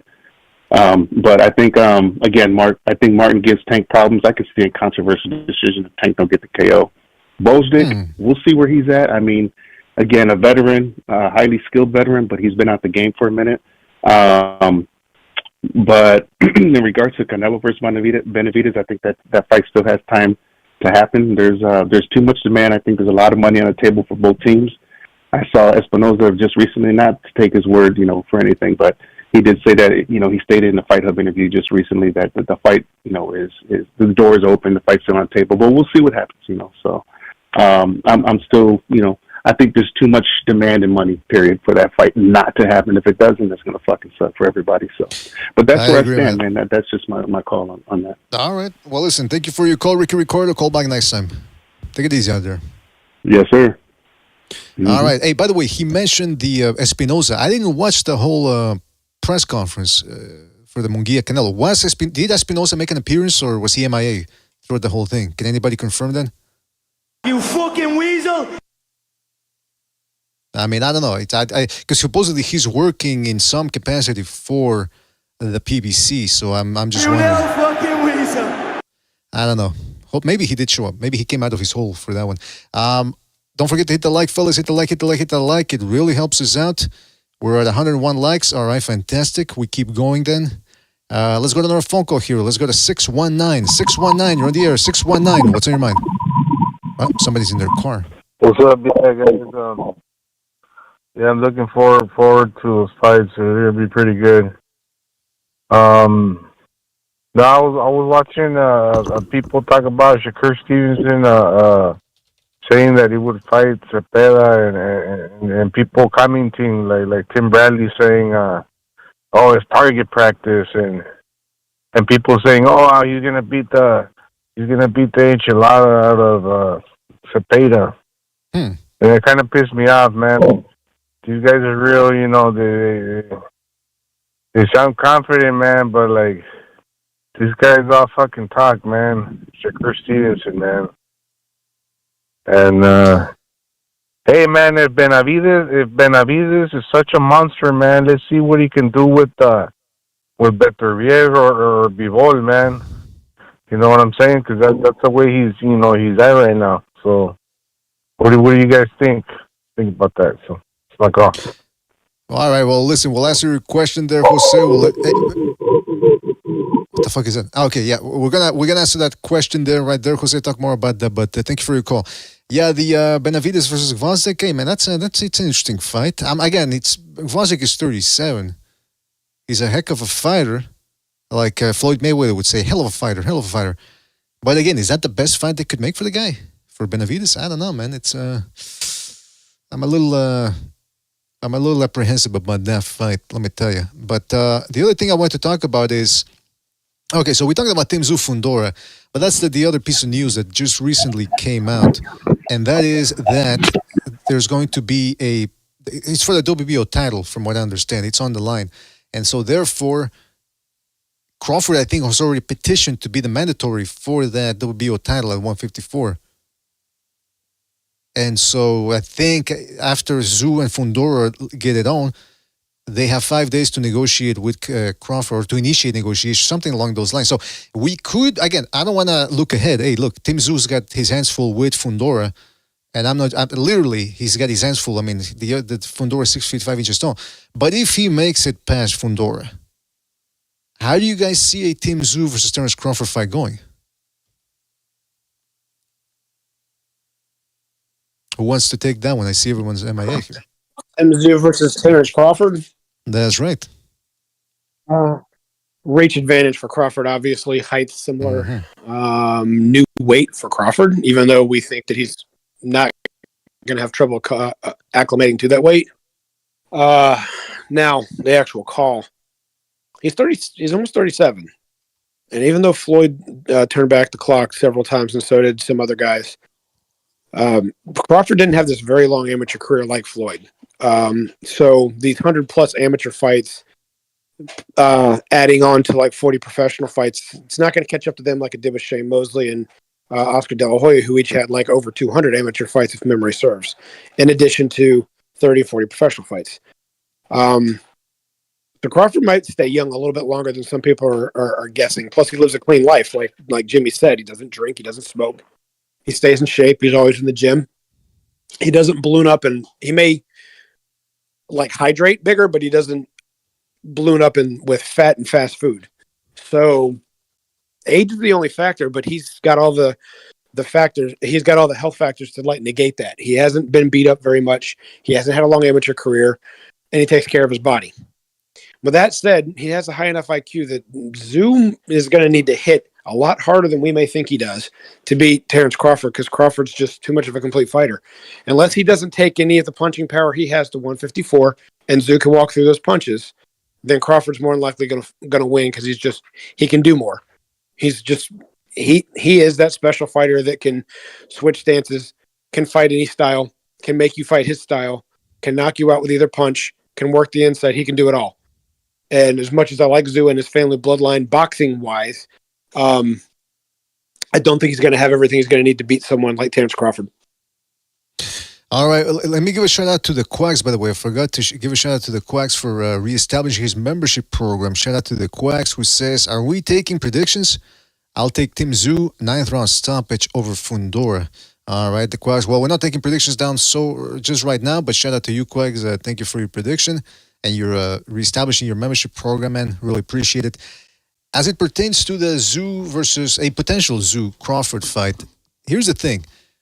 Tim Tszyu likes to pressure, and Crawford likes it when guys take the fight to him. Even though Tim Tszyu is defensively responsible when he's doing it, he's not just putting up a high guard and walking guys down.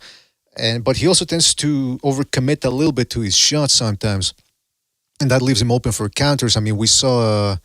what was the name of that dude that dropped him? Anyway, his name will come back to me. And not for nothing, but... Terrell Gausha. Terrell Gausha. Yeah, thank you. Yes, thank you, Gonzalo. Yes, Terrell Gausha. And then on top of that, Tony Harris also landed his share of jabs. And we've seen Crawford, when he wants to, has a very good shotgun jab. So unless Tim Tszyu goes in there and really minds his P's and Q's and tightens up that defense after every shot, I could see Crawford just... maybe not having a field day, but getting the best of him with the counter shots. But then there's also the other side of this coin is activity.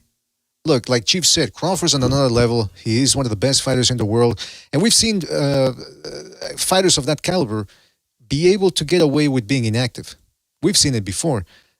But at this point, he's going to be 37. Not every fighter ages the same. Just because Bernard Hopkins was able to do it doesn't mean that Crawford's going to be able to do it. To a certain extent, Crawford does rely on his explosiveness and his hand speed a lot. And if those reflexes aren't sharp enough, against a guy like Tim Tszyu, it could get into a long night or become a long night for him. Again, Crawford hasn't fought since July 2023. And you have to wonder that if he waits for Tszyu to get a win over Fundora and demands that fight right away, then he's probably going to have been inactive for about a year. Again, so far he's been getting away with it, fighting once a year since 2020, I believe. He's only fought once per year.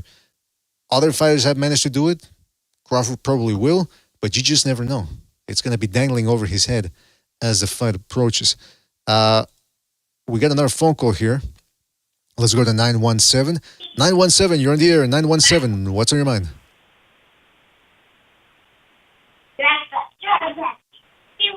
917, you're on the air. Going once. Going twice. All right, you're going to have to call back later then, 917. Heard some babbling in the background there. All right.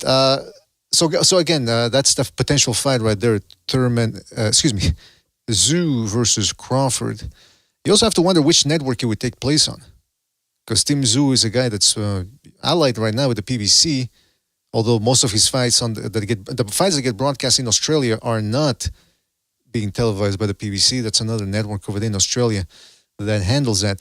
All right, now I want to switch gears a little bit here. We didn't talk about El Camarón Zepeda. I know some of the callers already addressed that, but William Zepeda this past Saturday ended up fighting against Maxi Hughes, and it just turned into a rampage from Zepeda. The first round, it was okay, it wasn't bad from Maxi Hughes, but then Zepeda just took it to another level and ended up running through Maxi Hughes, dishing out a beating, just an absolute beating before the corner stopped the fight in the...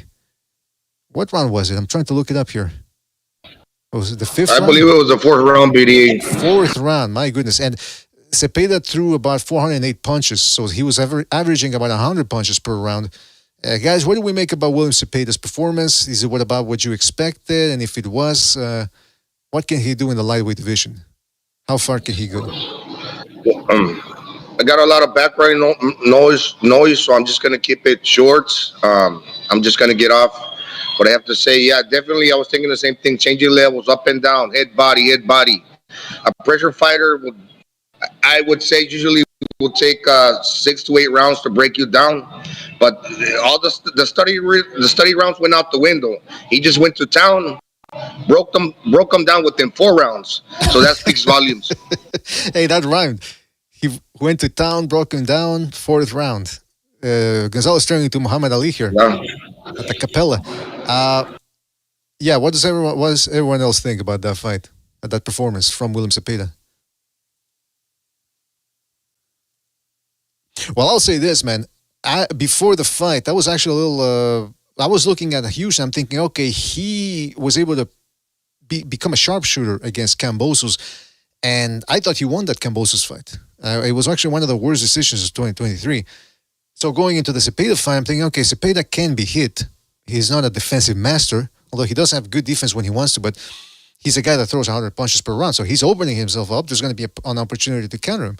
And indeed, Hughes did get some work done, but it's just Zepeda just ran through him. I was impressed by the performance. Now, I'm not going to go overboard. He beat a 34-year-old. Usually this type of style, that gung-ho 100 punches per round volume style is something that's going to wear down a guy like Maxi Hughes. But nevertheless, I didn't expect it.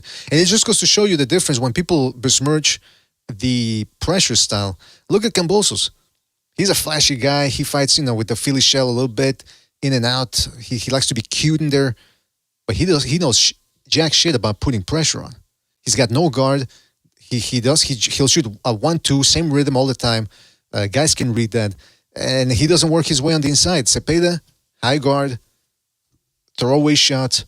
And once he's inside, he'll let those hands go. And then on top of that, what I like about Zepeda is, contrary to most volume punchers, he actually will mix in the speed of his shots. Like I said, throwaway shots. He'll throw 3-4 shots, and then boom, the last one will be hard to the body. That's how it's done. Yeah. And BDA, I don't even think it's the liver shot. I think he uses the right hand, the lead hand, to the center of the pit of the stomach. It's kind of coming like an uppercut. A lead hand to the body. Boom, he anchors it in, and he's tall. So he's hurting you with that body shot.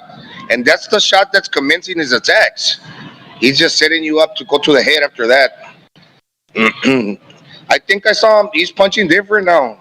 Maybe strength and conditioning. I don't know what he's doing in his camps. But, yeah. Yeah, you're right. He works both sides of the body. That's what you want. See, most guys, they'll only try to go to the liver side of the body. But work the guy's right side too. I mean, the left side. A lot of guys overlook that. And, man, you can wear a guy down by hitting the left side of the body, even though there's no liver there. I want to continue talking about a little bit about Zepeda, some of the potential fights out there for him, but I see some people are calling in. Don't forget to hit that like, really helps us out.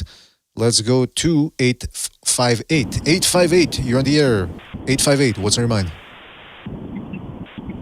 Hi, regarding William Zepeda, I actually saw him fight when he fought against Jojo Diaz, and he beat the living shit out of Jojo. Like, I've never seen anybody ever have their way with Jojo the way William did. I honestly was shocked, because I thought, like, it was at least going to be, I thought Jojo was going to win.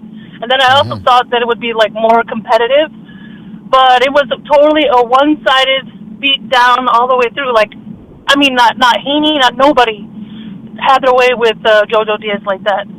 Another thing is, like, same thing with Marcito Gesta. Like, he, like, kicked his ass. So, in my opinion, honestly, I think Zepeda beats all of them. I think he beats... I even asked him, I go, hey, would you like to fight Ryan? And he said, yeah. And there was a couple people saying, oh, you know, they're not in the same weight class, but he's not that far off. So, I would like to see him fight Ryan. I would like to see him fight Haney. I would like to see him fight all those guys, because personally, I honestly think he can hang in there. I think he can, like... I think he can take him. If he keeps improving and he keeps doing like how he's doing, I think he can be like, you know, amongst those guys that they call themselves the Four Horsemen. He definitely would kick Ryan's ass, because he's just too offensive. Like he hits hard, and he's like, his onslaught is just like nonstop. So I don't think Ryan can like hang with somebody with pressure and then with that much offense coming at him. So that's just what I think. But what if Zepeda fights Ryan Garcia and the referee allows Garcia to turn around, bend over, spread his ass cheeks the way he was doing against Duarte, which is illegal, by the way, turning away from your opponent. Yeah, it is. Yeah. So what do you think if the referee? So you're saying if everything's on point and everything's on the straight and narrow, you think Zepeda beats Ryan Garcia as well? For sure. All right. For sure. 100%. All right, well, good to see people having... That's just Ryan. And, like, with Shakur, like, I think, like, you know, Shakur, I really like Shakur Stevenson. You know, he doesn't throw as much as I'd like, but I know maybe that was just, like, an off night that he had. But even so, like, there's other fights that he has that he fights the same way. So, I don't know. He's going to have to do something special against William Zepeda. But that would be an interesting fight. That would be the only fight I think that William may not win. But for the most part, I think he could even take on Tank. So... Anyway, that's just what I think. Well, we shall see. Certainly, it appears as if Shakur Stevenson wants that fight. So we'll see if they make it happen. Let's see if they both work together with different companies and make it happen. All right, caller. Thank you for your call, and call back next. All right. Thank you. Thank you. Take it easy out there. There's some background noise right there. Don't forget to hit the like, fellas. Hit the like. Really helps us out. Let's go on our phone call here. Let's go to 510. 510. You're on the air. 510. What's on your mind? Let me say this, because I forgot to say this when you were speaking your stupid shit, as you always do. You always make me lose my train of thought. I was going to mention, you know, one of the other things that I dislike about Canelo that a lot of other Mexican fighters have been exposed to doing is, like, every single time there's been a person that talks shit, every single time there's been a person, and you don't have to believe me. You could just look at the track record. You could just look at every single time there's been a Mexican fighter that piece of like shit. The opponent's been talking shit to him. He's always fought him right then and there, or he's fought him, shortly thereafter. He didn't make excuses. He didn't say, "Oh, well, this guy's been talking too much shit to me. Oh, well, my ears, you know, he's saying a lot of curse words." Like you like to act, you know, BDA, like how you like to say, "Oh, don't say your curse words." That he didn't say that. You know, most Mexican fighters, once again, you know, just pointing out the bias here. I just want this to be on record, because then I don't want you to say, "Oh, this guy." I don't want you to say, "Oh, this guy just he just loves Canelo. Oh, this guy just can't stop talking about Canelo." Now, there's actual facts to what I'm saying, but that's all I'm gonna say. So I'm gonna just leave it at that. So once again, another bitch fucking move by him. You're gonna give him a pass. You love that motherfucker. I don't know why. That's what I can't figure out. I don't know why. But hey, man, you can't really comprehend stupidity and ignorance and retardation. So I'm gonna just leave it at that. So how do people deal with you? So how do people deal with? So how do people deal with you then? If it's difficult to deal with retardation, ugliness, I don't understand how they do it. Well, it must run in your family. Maybe because it must run in your family. That's why you know how to deal with it. I guess I don't know, man. All right. No, but how do they deal with you? Is what I'm saying. Hey, BDA, stop being a little cunty bitch, BDA. It's your show. Hey, it's your show. I just told you I'm gonna leave. It's your show. Stop acting like a little pussy bitch. Well, who's acting like a bitch? You're the one that called in 2 times in a row and insulted me. He hung up. I mean, listen. He calls back and makes it about Canelo. It's absurd how Canelo's in his head. It's amazing. And then he sounds like he's on, listen. I don't understand why he's on the border. I don't understand why he seems like he's about to cry all the time. Listen, Canelo's going to fight Benavidez. Maybe not this year anymore because of the problems over there with the PBC, but he's going to fight him. You're going to get your wish. And then if it doesn't go your way, you're going to cry some more. But I mean, hey, what can I do about that? I can help him out. I can only help out people so much, let me tell you. All right, listen. We were talking about Williams. Can I can. Sorry, PDA. Maybe I got a slight delay. All right. Just go ahead. I wanted to say this about William Zepeda. He's from San Mateo de Atengo, a stone's throw away from Tianguistengo, from the great Salvador Sanchez. And they got something in common, that endurance is on another level because of the elevation in Mexico. And wait a minute. Yeah, that's one of his biggest virtues. Something that Canelo don't have, he has. Is the altitude higher over there than in the capital, DF, or? I don't know, but it's relatively close. It's el Estado de Mexico. Interesting. That might have something to do with it. All right, got another phone call here. Let's go to 832. 832, you're on the air. 832, what's on your mind? What's up, Mr. BDA? This is Trey G. Turo. I mean, listen, we got a couple fights coming up, right? I think the big one that's coming up right now is, obviously the PBC card, right? That's probably one of the biggest cards of the year, right? Tszyu versus Fundora. I got Tszyu probably by stoppage. I think it's gonna knock Fundora out. I mean, Fundora's. I guess he has a shot, right? But it's just not like over time. He kind of gets lazy. Like he'll throw a lazy jab, a lazy hook, and I think that's something you can't do against Tszyu. And I think Tszyu is just gonna counter him, right? I guess it could be a better fight thing. Keith Thurman would have been, right? But I don't know. Keith Thurman. That's a whole different scenario. I'll probably talk about that later on, after the fight, right? But with the thing, and then Pitbull Cruz and Rolly Romero. You know what? I actually think Rolly Romero has a shot. I know a lot of people are counting him out because of his last performance, right? But to be honest, the Rolly Romero, I don't know. In the past, he's shown a lot of skills, right? But I don't know. Never mind. Now Pitbull Cruz, I got Pitbull Cruz because he just got more dog, bro. Like Rolly Romero when he took a big shot against Tank. Oh no. Yeah, I mean Rolly Romero. I mean he has skills, right? But like when he takes a big shot, I thought he could have. The first thing you say when you get hurt, right? Boxers are taught, even if they're hurt, right? They're like, no, I'm good, ref. Rolly didn't. His first reaction wasn't to say that when he got hit by Tank. So. That just kind of shows me that he doesn't have that dog, and I think Pitbull. Well, I don't know. We don't know either because we never really seen Pitbull Cruz hurt, right? But yeah, I just think I think over time Pitbull should be able to get him out of there actually, but yeah, man. And is there anything else going on in boxing? I don't know. Well, I mean, we're talking about William Zepeda from this past Saturday. Big moves in the lightweight division. He's good. You know what? I was telling a lot of people, right? A lot of people say he beats Tank, right? And I agree. I think he does have the ability to, to potentially beat somebody like Shakur. I think he beats Tank Davis, actually. I think that for sure. But Shakur Stevens said something, right? And it was kind of interesting what he said. He said, William Zepeda is too slow.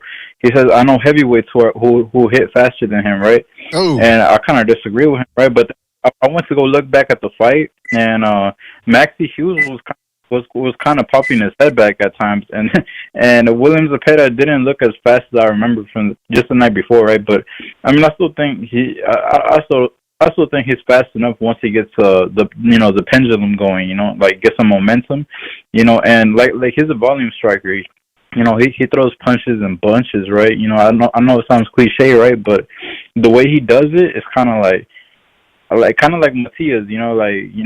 He'll start off slow, quote unquote, but once he gets the ball rolling, like I don't know, it's the momentum or something. It just adds too much speed, and that's when he just starts fucking guys up. But excuse my French, right? But yeah, I mean, come on. Yeah. I mean, Shakur doesn't have the ability to exchange like that. So. I mean, I guess if you go tit for tat, then I guess you could edge Shakur, right? But yeah, I don't know. I just think that would be an interesting style matchup, right? And that dude Golden Boy is trying to. Wait, real quick before I go, right? The dude that Golden Boy is trying to promote, he's not as good as they say he is. Kid Austin, Schofield. I think that dude will get exposed by somebody like Edwin De Los Santos. Somebody like, Shakur, Abdullah, all these dudes will cook him, bro. Yeah, that's all I got for now, BDA. Yeah, y'all all right, cool, Straight man. G. Appreciate your call and call back next, all right, man? Take it easy out there. Yeah. Can I throw one quick point out there for Straight G Turo? Well, hold on a Well, second. for one, First of all, you got too much background noise there, Gonzalo. You got too much background noise. The other thing is, I don't know, Straight G, okay, he's got his point of view about Kid Austin, but then you're going to get Vernon to call in. We need Vernon to call in. He hasn't called in a while. Yeah. He's the biggest Kid Austin fan, and I want to hear from Vernon, see what he can cook up. And regarding how does he feel Kid Austin is being managed and brought ahead since the last time he called in? I want to hear from him. Don't forget to hit the like, fellas. Hit the like. It really helps us out. And that's the thing about William Zepeda is, Straight G brought up the Zepeda versus Tank Davis potential bout. Zepeda is not as tight with his defense as Isaac Cruz, but he does throw more shots than Isaac Cruz. Every muscle must be tight. He does, what the fuck? He does throw more punches. And remember, Isaac Cruz sort of slowed down in the last round against Tank Davis. Unless Zepeda takes a bunch of punishment that wears him down, I see him having a stronger gas tank than Isaac Cruz down the line. That's the way I see it. Don't forget to hit the like, fellas. Hit the like. It really helps us out. Gonzalo, are you in a relatively quiet place now, or if you want to say what you want to say? No, I need to find a quiet place. Jesus. Well, go ahead. I just wanted to say, let me just find a quieter spot. It's all right, man. It's all right. I can actually hear you well. It sounded louder before. Yeah, I just can't do nothing about it because just like I'm in the middle of the city. Okay. Lost my train of thought. We're talking about William Zepeda. No, Rolly Romero. I think Shakur, he's got the ability. He just doesn't have the willingness to exchange. He lacks heart. In a lot of ways, he lacks heart. That's killing his brand. And I'm glad. I'm not happy to kick a guy when he's down. But boxing, needs to learn. How many times can people get away, with kind of like cheating the system, and it's all good? No, because yeah, I can hear you. Keep going. Yeah, boxing. We need fighters that are willing to fight for the sake of the sport. I agree, man. And let me just say, man, I want to show you guys something here that will really make things. Because Gonzalo's talking about the Shakur Stevens, and I agree. Shakur Stevens has got quick hands. He's got good instincts. He knows what he's doing. But I want to show you a photograph about what exactly his style represents. I mean, like I said, he's got a bit of a bizarre style, and when it comes to that, is Gonzalo's talking about the will, right? So I'm thinking, okay, let's talk about the will. This is what hold on a second. That's not the picture. Hold on. This is because I can play. I don't know what that is, but I can't play video anymore. By the way, Top Rank. Forget about it. Okay, here it is. This is what Shakur Stevenson does. By the way, he leaps in the air like a rabbit. Now I understand you when you you're using your footwork, there's a point, minuscule amount of time where both your feet actually leave the ground. I agree, by a fraction of an inch. This guy's actually leaping in the air. I've noticed that O'Shaquie Foster does something similar. Now, this is a very difficult. This is something that you can do, and it makes it very difficult to be hit by doing this. But at the same time, it impedes you from actually landing shots. That's why his fights are so boring, because it's only once he plants himself that he can actually try to counter.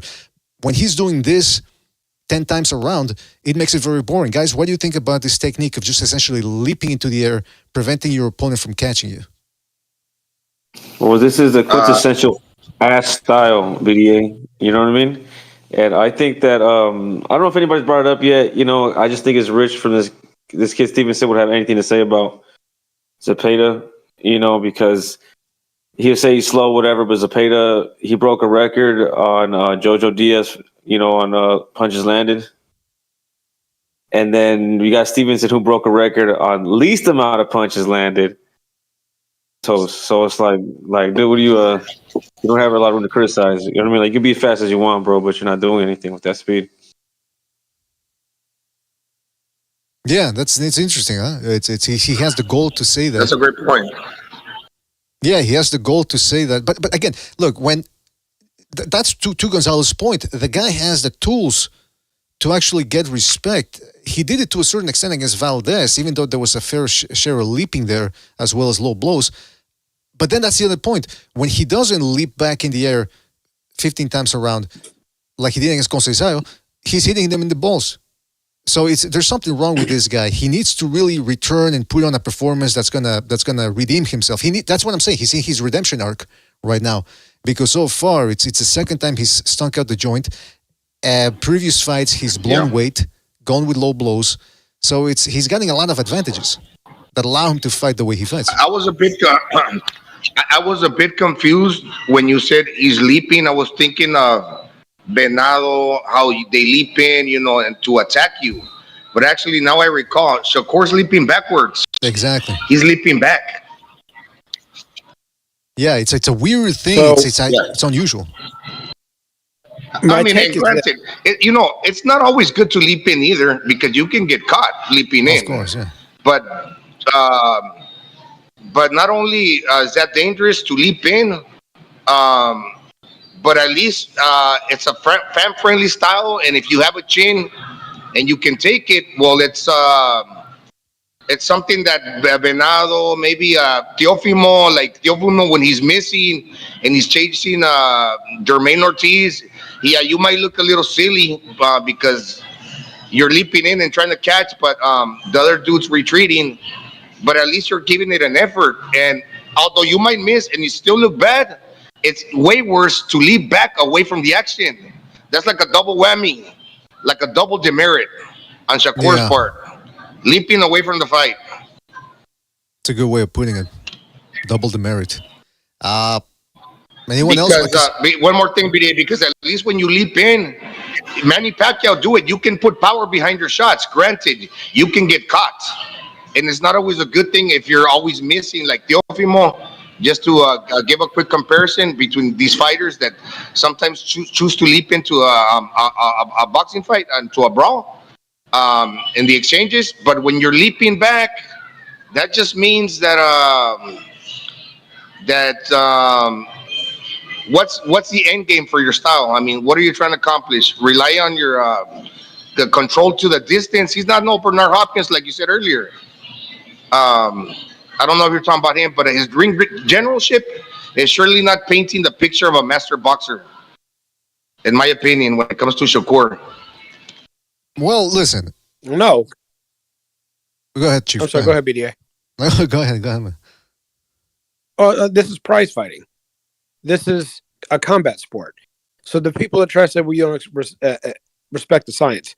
Well, the science is, if you're going to fight a little bit more on the defensive side, you get an angle to where you can still hit them and they can't hit you. You use your angles to set up your offense to be your defense, not go out of your way to avoid confrontation. That's not what this is. This is a sport, and it is a competitive sport. It's a combat sport. It is a martial art.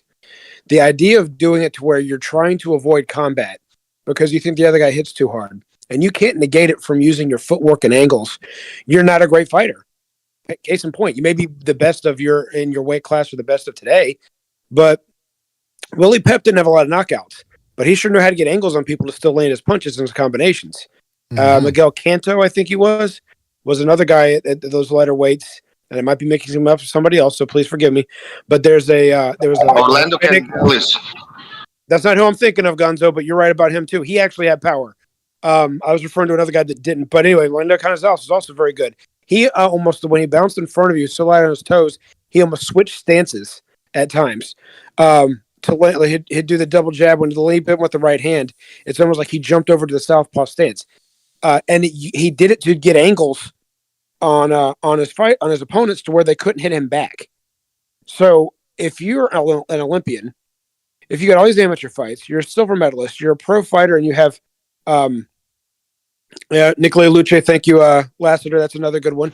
These guys had good angles. If you have all these accolades like Shakur does, and you can't figure this out, and avoiding combat is your defense, and that's how you deal with guys that are physically superior to you. I'm sorry, you're just not great. These other guys stood in the pocket. They used angles, like I said, and Shakur doesn't do that. Yeah, that's the thing. I remember when before the Valdez fight, I was already picking Shakur Stevenson because Valdez, he's a good fighter, but he's got a lot of holes. And a quick fighter with straight shots will usually beat him to the punch. And so, but I said, look, I compared Shakur Stevenson. I said I want to see him fight like Stevie Johnson.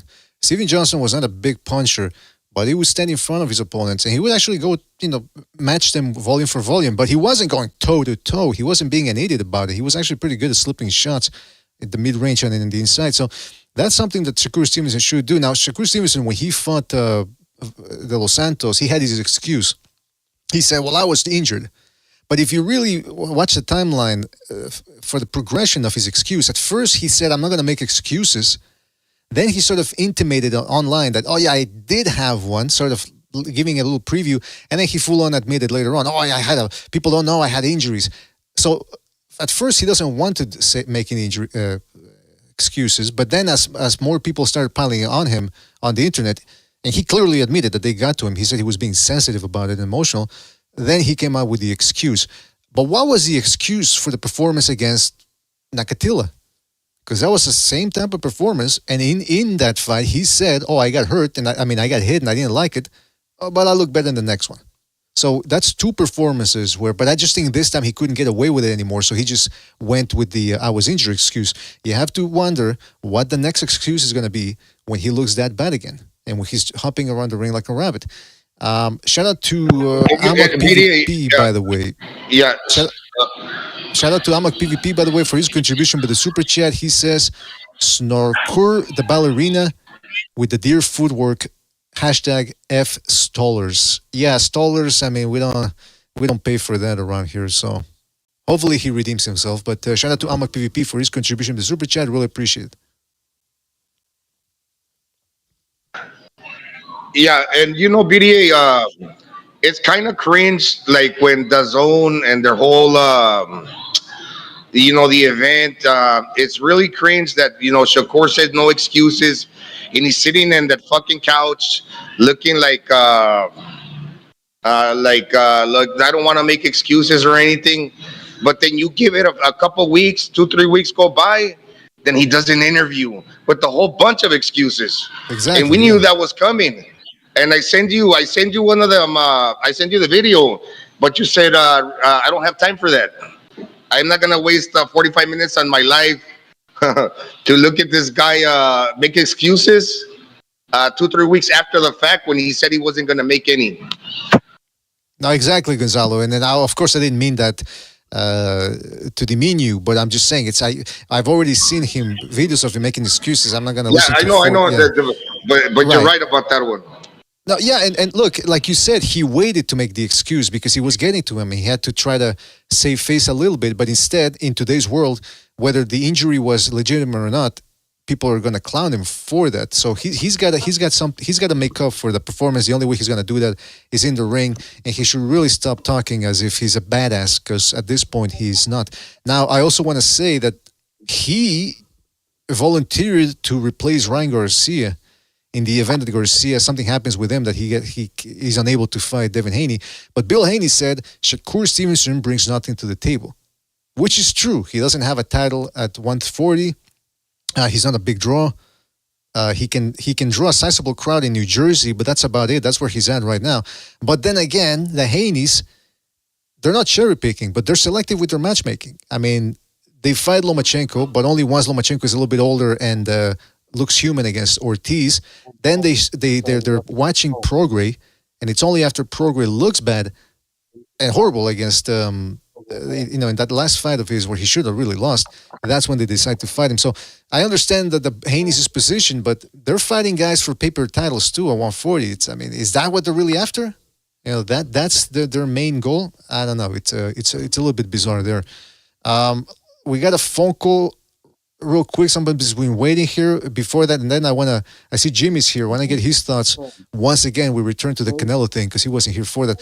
Let's go to 562. 562, you're on the air. 562, what's on your mind? Yo, what's up, Mr. BDA? It's Frank.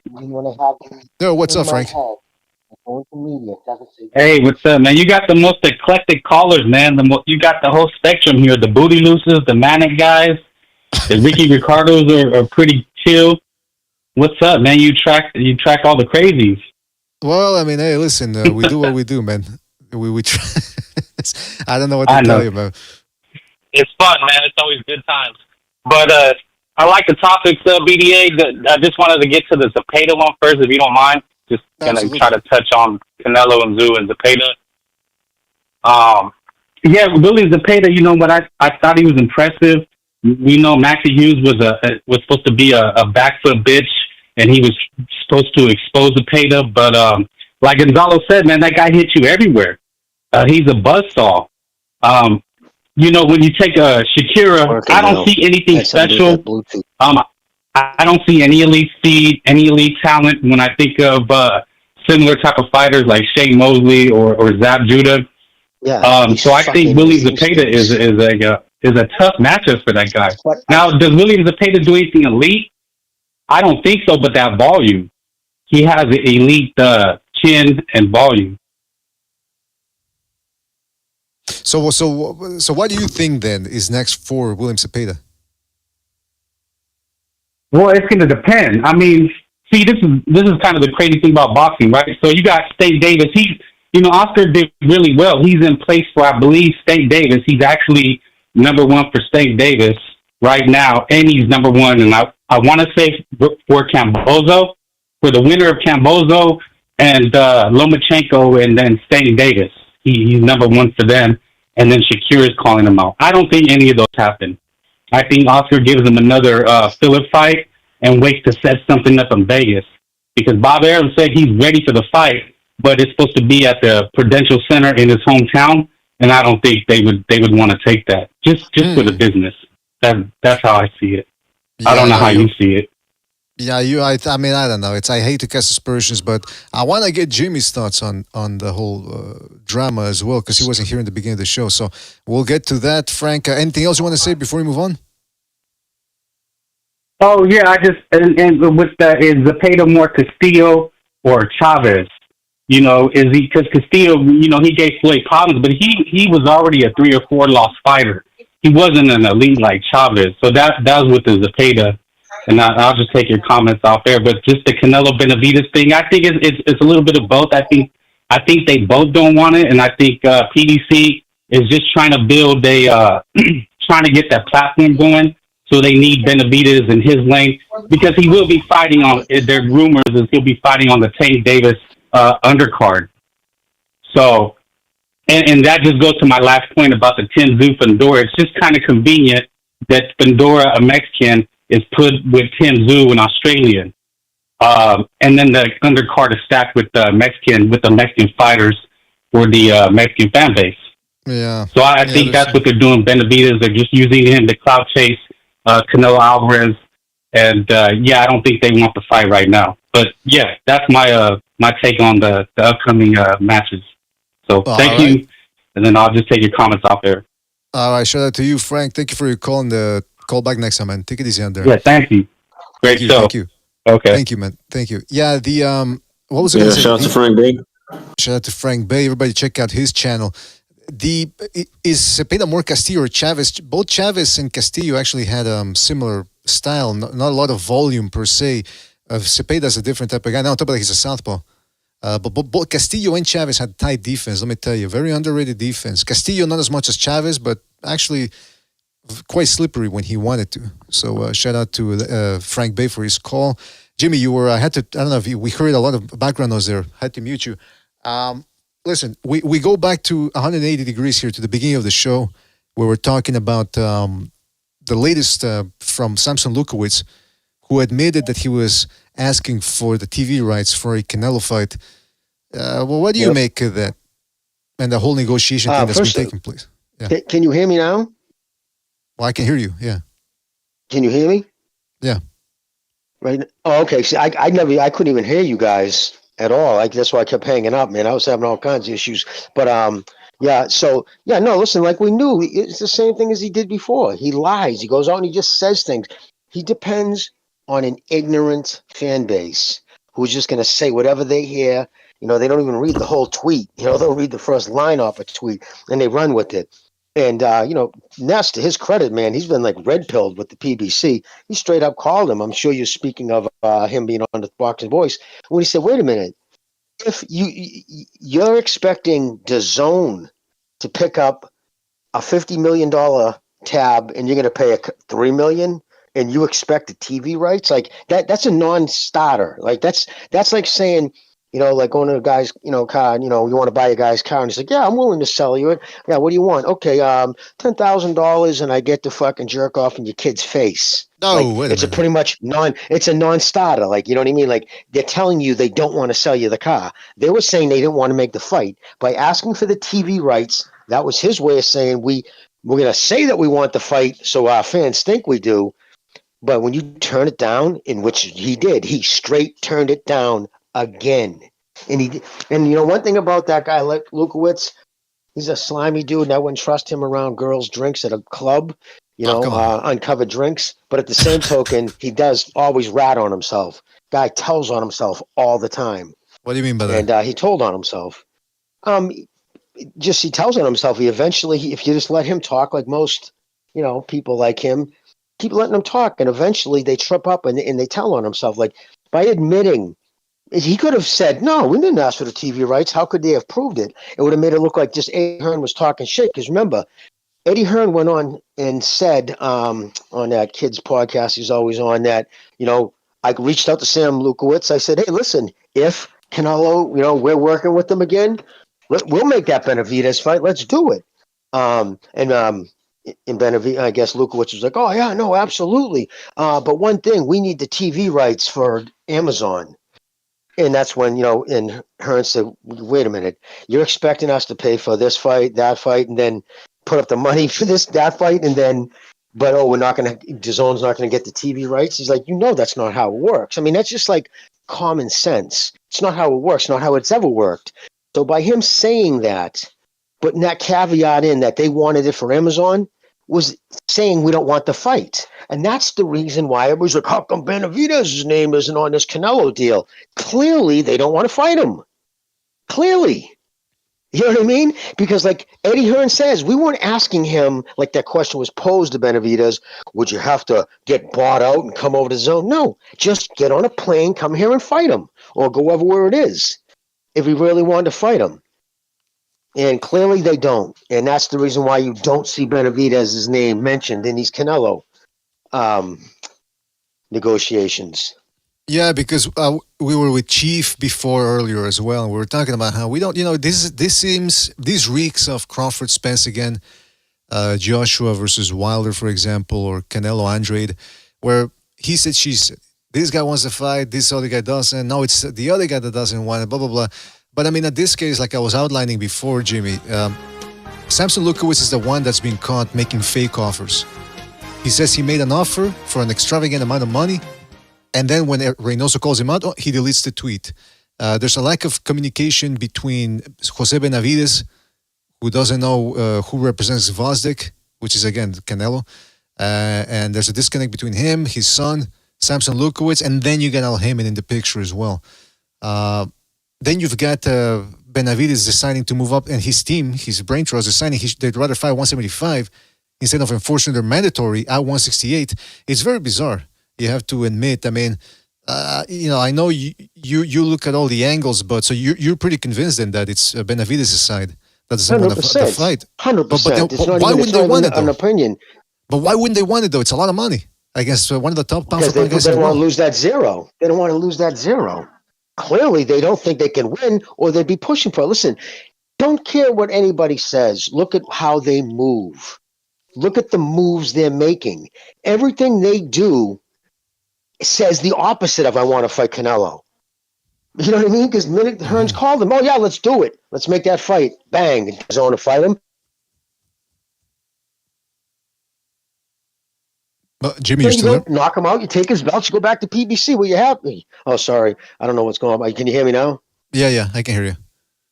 Okay. Yeah, so you go and you knock Canelo out wherever the fight's held. You grab his 4 160-pound belts. You're the unified champion. Run back to the PBC where you're nice and happy. And you have all the belts.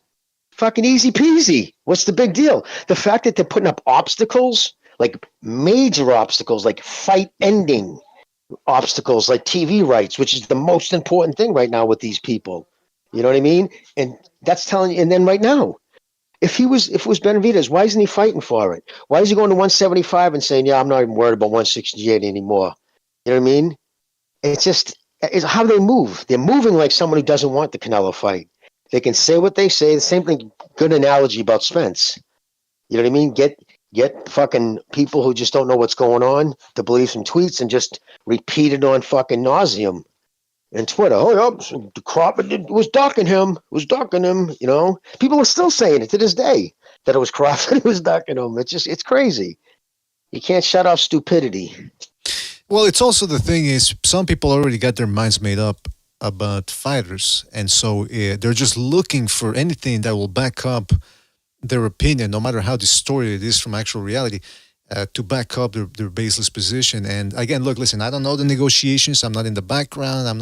But everything that trickles down to us, you put enough things together and you start thinking, okay, there's, like I was saying earlier, Jimmy, if I were to purchase a vehicle and I see them acting in a manner that is less than stellar, and less than righteous, I'm not going to buy a car from them. And it's the same thing the way that the Benavidez brain trust has been operating so far. And it's bizarre, to say the least. And but again, people already, like we had some deranged callers already calling in and trying to make it out to be that it's Canelo, despite all the evidence out there that they're making. And also then there's also the people that want to talk for Sampson Lewkowicz when it comes to the whole TV rights thing. Oh no, what he meant to say was this, that, the other. You're not hearing Sampson Lewkowicz saying any of that. It's the people that want to castigate Canelo and put all the blame on him. They're the ones that are sort of sudden becoming interpreters and saying, well, what he meant was, if you actually turn up the volume and if you play it backwards, what he's actually telling you is like, come on. It's like, but again, at the same time, you can convince some people. And like you said, but how do you interpret that any different than, yes, but we want the TV rights? You know what I mean? It's like going in on something. You and your buddy are going to buy a house to flip it. You know what I mean? You put in 50 million, he puts in 3, but we're going to split that shit 50-50. You know, it's not how it works. Like the person, and never mind the money, just to get rid of the money aspect. Canelo is the A-side by a country mile from hell and gone. Like Benavidez, dude, I like him. He's an entertaining fighter. His fights are entertaining, but he doesn't draw. His biggest pay-per-view, his biggest fight of his career against Plant, barely cracked 100,000 pay-per-views. He doesn't move the needle. That's not my opinion. That's fact. There's no way to interpret it other than fact, and that's what it is. So obviously Canelo's the A-side in every conceivable fashion, from belts to money to the draw, everything. And you're walking in demanding shit like the biggest demand, not the size of the ring, TV rights. You know what I mean? Oh no, you can say what size the ring is, but we want the TV. We just want that little thing called the TV rights. Like, you fucking kidding me? It's such a joke. Other than what it was, they weren't ready to fight him, and they definitely weren't going to fight him on his terms. Yeah, not for nothing, but I got the inside scoop too. I got people calling me up, and again, I'm not gonna say revealing sources, but I got to go on good authority that Sampson Lewkowicz was asking for a cut of the concession stands. That usually doesn't go for the fighter. I mean, that's usually just arena stuff. That has nothing to do with promoters. He wants a cut of that. He says peanuts, 50% taxed for me. That's what he wants to do. Listen, that's a horrible situation that's going on there with the PBC, Canelo. It's a one-fight deal that Canelo has with the PBC, so we'll see what happens. But again, we don't even know if do you think Benavidez goes back down to 168? Because it looks like he's going to be fighting 175. I doubt it. I don't see why he would. I mean, he's got no lane to the belt at 168 if he's clearly not enforcing it. Like you said, he's the WBC number one. What's his name? And it's curious too. It's almost like Suleiman knew. Like he's even said, I'm going to mandate it. I'll mandate it. And you notice he didn't mandate it? Why would he have come out publicly and said, I'm going to mandate that fight, making him the mandatory, meaning Canelo, whoever you fight next, whatever. But if you don't fight David Benavidez, or at least make an offer to fight him within 30 days after your next title defense, you lose that belt. All of a sudden, that's faded away. Why would it have faded away? Because Benavidez didn't push it, didn't go out. If Benavidez on the horn every day, you're still going to mandate that fight, make me the mandatory. Clearly, they weren't pushing it. Yeah, that's what it seems like. Like you're right. I don't think Benavidez is afraid, and I don't think Canelo's afraid either. But I do think that Benavidez's brain trust are sort of that's a good scenario that you're talking about, or a likely scenario that it's possible that they're trying to bamboozle him. They're making him think that they're making Canelo all these offers and everything's on the up and up. But in the meantime, they don't really want to put Benavidez in there. And I know that's hard for some people to believe because they've already been convinced by the headlines out there that Canelo's the one that's scared. But there's some evidence out there pointing it sounds out. like there's a whole bunch of chicanery going on. There's some shadow play going on, that's for sure. That's for sure. Anyway, listen. We're going to move on here. We're almost done. We've been past the 2-hour mark here. But I did want to talk about Andre Ward reemerged because I think he's trying to promote that his autobiography, which it appears as if it's not doing all that well. That's why he's trying to stay relevant here, and he's going on certain talk shows and all that. He said, now catch this, he said that he's never had problems against a bigger man, and that his plan eventually, before he retired, was that he wanted to go at Anthony Joshua. And he's very confident that just like Ruiz beat Joshua, Ward feels that he would have done it in his own special way. What do you guys think about Andre Ward? What's his problem? Talk is cheap, BD. Talk is cheap. And for a guy that thinks he's a worldwide superstar, he never stepped out of Oakland to fight in the sport of boxing, which is a worldwide sport. Yeah. And name another sport that a retired person does that. What NFL wide receiver suddenly gets a microphone in his face and starts talking about, if I played that Super Bowl, shit, I would have had 3 touchdowns. I would have had 10 home runs. Like, you don't do that. When you retire, you chose to walk away at a younger age than majority of the champions fighting today are right now. 31 years old, your physical prime. You bailed because you didn't like the scenery coming up ahead. You didn't like, because he even said that another curiously dumb thing. I did everything there was to do at 175 with Beterbiev, Gavajic, and Bivol there. Really? You did everything you could do. Just shut up, dude. It's just that he's angry. Jimmy, Jimmy, after 2011, man, when he was facing the Edwin Rodriguez's of the worlds, I thought, man, this guy's not fighting the best. He had that run, with the Super 6 tournament. But after that, the wins on his resume are not all that impressive. And like you said, he was a young man, too, to boot. He was only 31 when he retired, or 32.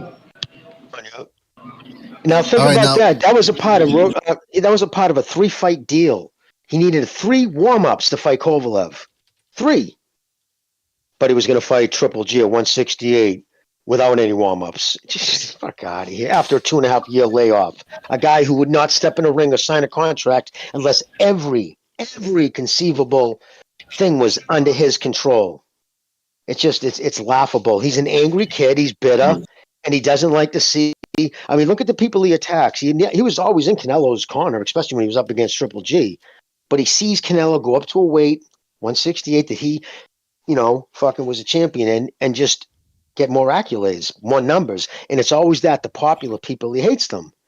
He was the last American to win a gold, and he never caught on. He was supposed to be the face of HBO boxing. They signed him to be that, and said he decides, because he was the face of HBO boxing, to renew his contract. Didn't matter that he signed for what he signed for, because Jay Prince, that guy, I don't know, when you have him in your corner, you think you can just strong arm people, I guess. Hasn't worked out in boxing like it does in the music industry. Oh yeah, Jimmy, and granted, he did fight Kovalev. But that was one of the greatest robberies of all time, in my opinion, number one. And part two was just, that was really strange. Especially in hindsight, you think how Tony Weeks is acted. Yeah, maybe he's got PTSD, and that's why he's calling the fights. But I think he's basically, like, he's not an honest referee. That's just my personal opinion. Well, so that's kind of weird, because remember, he did the fist bump. He did the fist bump. Tony Weeks, when Ward got into the ring, he fist bumped to Tony Weeks. Like, I got you in my pocket. But if you can remember, Gonzalo, at the time, Joe Jackson and Kovalev's trainer and Kovalev literally hated each other. They weren't even on speaking terms at the end. He even laughed about it in an interview, which is basically admitting he called Ward. Remember how strangely Ward never did this before in his career, just went straight for this dude's midsection at the beginning of the fight, because he was told what it was. He was told, hey, listen, this dude's a drunk. He can't take it to the body. Target his body. And the fact that I thought, called the fight early, and he just targeted his body. So, yeah, Jackson told him what to do, and he did it. And, Kovalev was an alcoholic. I'm not giving him any excuses. Fuck him for drinking vodka like that. But yeah, that first fight was a robbery. He lost that fight. Well, as it pertains to Ward hating on Canelo, I mean, criticism to me is, everyone has the right to criticize, but there is a point when if you're criticizing a guy all the time for the same baseless arguments, then I suppose you could call it hate. But I think it goes deeper than that. I think this is an Irish rivalry. Because let's not forget, Canelo, obviously, he's got some Irish heritage within him. Look at the way he looks. And then on top of Andrew Ward's father, just a classic Irishman right there. Look at that. That is a stoic Irishman if I've ever seen one. So I think that's what this is. I think there's more going on. I think it's an inter-Irish rivalry. What do you guys think? And BDA, I wanted to ask you, I just want to throw this in because I got a little bit of silence right here where I can maybe get this in. I will say he threw a good right hand in the second fight, but that didn't win him the fight. It was a low blows. He caught him with the good right hand. Got Kovalev. He did sharpshoot him. That was a nice right hand he threw, but that didn't win him the fight. It was the low blows, the early stoppage by Tony Weeks. And another thing that he complained throughout his whole career that his socket was out of place. Then he was really like a puncher, but until he had the surgery, he could have done more. And he tries to explain away that he was actually a better puncher than what he showed throughout his whole career. But that's like Shakur Stevenson. Sounds like a whole bunch of excuses. And once again, talking about what I could have done, what I should have done, that's neither here nor there. I agree. Now, I want to give a shout out to Amak PvP for his contribution with the super chat. He says, Ward acts like he didn't cheat to win. Hashtag son of pan god. Oh, he's a heathen, or actually a pagan is what Amak is accusing him of. Yeah, first of all, anybody that's got the nickname son of god, I know other people, usually when a nickname, it's other people give it to you. I would have rejected that. I was like, what the fuck? That's heresy right there.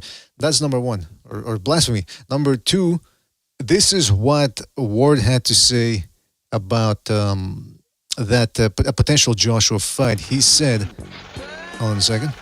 I gotta wait for this alert to vanish. Shout out to Amak again for his contribution, man. Really appreciate it. So this is what he had to say, Andrew Ward. He said, if you stand in the way of Joshua's straight right hand as a smaller man, or even a bigger man, you've got problems. No doubt about that. But at that stage in my career, I'd conquer 168, I'd conquer 175. I was going up to cruiserweight, and if I'm successful against Bellew, because that's the guy he wanted to fight at cruiserweight, then I'm going to the mountaintop. I don't see a problem with me fighting and beating Joshua because I would have worn him down. Now, let's put things into perspective here. Alexander Usyk was considered a relatively small guy compared to Joshua, and that's a guy that's 6 feet 3 inches tall. I mean, that Ali was considered a big heavyweight. That's about the same height. And it took Usyk a couple of fights to get acclimated to that. And even then, you could see when Joshua would hit Usyk, even if he didn't land flush, but he would push Usyk, and Usyk said those were two very hard fights, fighting a guy as big and dangerous as Joshua. In the meantime, Andrew Ward, 6 feet 1 inches tall, or 6 feet, I think, right about there. Never been the biggest puncher. Even when he stopped Kovalev, like Gonzalo said, he hit him with a big right hand, but he never put the guy down.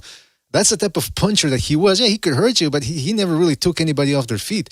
And he had to low blow him to get that stopper. So, yeah, okay, he could have put on the weight, blah, blah, blah.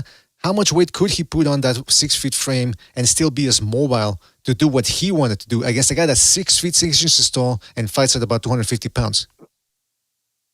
Well, Mr. BDA, just look at him. Look at his conditioning in the Kovalev fight. Look at how soft he looked in the midsection. He wore his trunks up high, but to fight at the heavier weights, he let himself, he didn't want to cut the weight anymore. He didn't want to go down. Like you said, though, like how he said, well, I took care of 175. No, you didn't. We already established there was killers out there that you didn't fight. Then you're going to go up to cruiserweight. Remember, like you just said again, who was dominating at cruiserweight at the time? It was Usyk. So you were going to go up and beat Usyk. Let's just establish that. That's what you're also saying, because you said, I would have went up and did my shit at cruiser, and then would have went up to heavyweight. Joshua would have taken his fucking head off. Are you kidding me? Daniel Boone face planted him. You know what I mean? Fucking dude's been on his ass multiple times. Kovalev from a jab. You know what? A jab was right hand. Joshua's jab would have felt like him. Just to clarify, it was a right hand that put him down against Kovalev. But your point stands, though. He was hitting him. Your point stands, though. Kovalev was snapping his head back and pushing. Really had him on the run. Those first 6 rounds with jabs. And Jimmy, I don't care what Ward's girlfriend's been telling him. Size matters. Wouldn't you agree? I mean, yeah, okay. Ward was good. Look, Ward was pretty slippery. He was hard to pin down. But when you're fighting a guy that's 6 feet 5 inches tall and outweighs you by at least 40 pounds, it's like this guy. Look, Ward ain't Usyk, man. Can we agree on that, Jimmy? What are your thoughts on that? On the size thing? He's a very cerebral fighter. He is that. I'll give him that. He's a thinking fighter, but he's not an extremely athletic guy. You know what I mean? Whereas Joshua was pretty athletic, and so when he makes that comparison about how like Jones was able to go up and beat Ruiz. Listen, no disrespect to Ruiz, but Joshua's a lot bigger, a lot stronger than Ruiz was, and probably more athletic. You saw that right hand he caught with Ngannou. I'm telling you, he would have taken his head off. And again, man, to say all this shit after you bounce, you know what I mean? It's like being in the car driving home with your boy. So that dude mean mugging me? Dude, I was going to fucking punch his ass. I was going to fucking take him out. Yeah, of course you were in the front seat over there. Shut up. You know what I mean, dude? Like, that's just so fucking, so goofy. You know what I mean? You know what, though? But it's interesting, though, because you mentioned Jones versus Ruiz. Andrew Ward, again, he's very good. Look, you don't win a gold medal and titles in 2 divisions because you're bad, mediocre. He was good. But at the same time, he's the one that proliferated that whole veteran tactics scenario where clinching is okay, elbowing is okay, headbutting, low blows, win at all costs, in other words. I can't beat you cleanly just based on my boxing skills and talent alone. I got to make it dirty. That's the type of guy he was. Roy Jones, say what you want about the dude, say what you want about that little nasal spray that came back positive, and it wasn't really nasal spray. I think we all know that. But he was you mentioned that point, Jimmy. He was way more athletic than Andre Ward. Andre Ward at 175, he looks substantially slower than at 168, and he was never as fast at 160 as Jones was. Even Jones at 175 was way faster than Andre Ward, so it wouldn't have been the same. He thinks he was Roy Jones. He wasn't. And he would have been the B-side, which means he would have had to fight him in London. So he wasn't going to have that fight in Oakland on a super thick pad or a thin pad, with a big, huge ring. He wouldn't have had, yeah. I mean, I couldn't have seen him. He wouldn't have even attempted to make that fight. And again, it's just sour grapes. To retire at 30, if he would have retired at 37 and then said, yeah, I still had fight in me, but the age thing was a problem. But to retire at your physical prime and then years later start running your mouth, damn, that's a bad look, man. Guys, when you think about like great fighters and like their highlight reels, like, oh man, that was an impressive knockout. He's got some of the most ugliest wins of all time. Mikhail Kessler, Carl Froch, fucking horrible. Like the way he won those fights, nothing impressive. Remember when it the comes to like pristine boxing. Remember the Sakio Bika fight? Gonzalo wasn't one of the dirty. And again, Bika was dirty too. But I'm just saying that was another awful performance. When he fought Edwin Vasquez, no, what was his name? The Dominican Rodriguez, I think. Edwin Rodriguez, yeah. That was another horrible fight. Guy. That was another ugly fight where Ward was one. Yeah, that was another ugly fight where Ward initiated a lot of that ugliness. So yeah, man, listen, like Jimmy said, the guy's. The guy is angry that gold medal, multiple titles, undefeated, but he's never got the. And you know what? Like I said in another episode when we were talking about his comments in the Breakfast Club, his book sales are probably less than what he expected. He's probably disappointed by the book sales for his autobiography. But I contend that I know a thing or two about the literary world. I think most readers, especially boxing fans, don't want to, or casuals rather, don't want to pick up a book where a guy is essentially just filleting himself. Because I get the gist of that's essentially Ward. If the book is anything like Ward's personality and character, that's probably what the book's about. And then on top of that, that's speculation from my part. But one thing is not speculation, is the fact that the guy was never that big a star. And for him to retire, hold on, let me just finish. For him to retire and never having been the popular guy, within 2 years, like that, people already forgot about you. He wants to stay relevant. He's a narcissist. We can all see the signs, and I think that's why he's bitter about this. Was that? Yeah, BDA. To your point, sorry, just cut in like so quickly, but yeah, you did. You know, on the live telecast, they were always stroking each other's dicks. Pardon my language. They were always stroking their egos. Him and Max Kellerman. That's just another extension of the book and like the stories. Like, oh yeah, like you know what I mean. Remember, like they're all talking in the third person. Like if that were you in the ring, always making it about them instead of like, how can I explain? Yeah, it's really like cringe. Well, I mean, that's the thing about a guy like Andrew Ward is, again, he was never really the popular guy. So now that he's out, and by the way, I just wanted to say this: he's the one that said when he was having a back and forth with Steve Kim once, and I think Doug Fisher as well on Twitter. He essentially told those guys, "Stay in your lane. You know, you're not boxers. You don't tell me how to fight." Blah blah blah. Okay, fair enough. You chose to fight the way you wanted: boring, safe style, dirty style, to preserve your health. Okay, that's fine. Don't be surprised then that people already forgot about you, because you were forgettable. On paper, you can look at all his accolades, but what happened in the ring was actually quite forgettable. So yeah, you chose to fight the way you wanted to fight, but now you live with the consequences afterwards. You got a guy like Fernando Vargas, short career, did a fraction of what Ward accomplished. But man, whenever he's walking around in a boxing place, people mob him because they like the way he always gave it his all. And yeah, he got caught with his PEDs, and people still love him despite that. So what does that tell you? It's all about how much you give in the ring. I mean, you know, the contrast there to what you're mentioning, BDA. Look, Andre Ward, he's a good commentator. He's an intelligent guy. I get Fernando Vargas. I'm not saying that he's not intelligent, but he got a little bit of a CTE. And sometimes he mumbles. But still, people respect him. Yeah, that's my point. That's essentially my point. That fights will still the way you fought, what you gave to the fans, people will remember you. But if you decided to be dirty and I don't give a shit about the fans, then don't be surprised when those same fans don't want to purchase your book. By the way, shout out to Amak PvP for his contribution with the super chat. He says, oh wait, I already read it. Oh no, excuse me, this is a different one. He says, Prime marries Brady's would have sparked Co-Ward. Hashtag son of the pen. Shout out to Amok PvP. What do you guys think? Do you think Mary's Brady's would have beaten Ward at cruiserweight? At cruiserweight, probably just the strength and size. Yeah, no, it's listen. From what I could just say, I just went over to that book.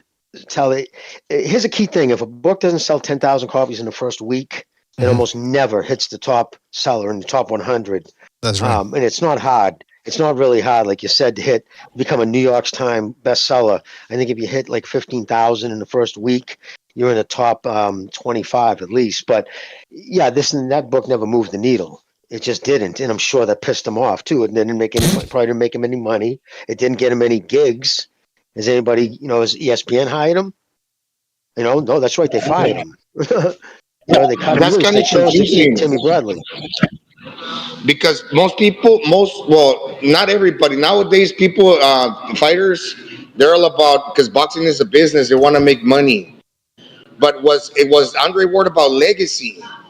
I'm not sure. Or what is he chasing for this book? To make money? Because he retired early, and if he would have really wanted, he could have challenged Canelo and made millions. So he's not about the money necessarily, but is he really about legacy? Because he never proved that either. He never took the challenges. He just wants to talk about it. Like, yeah, well, this is my story, and like whatever. Well, and it's just not making listen. sense.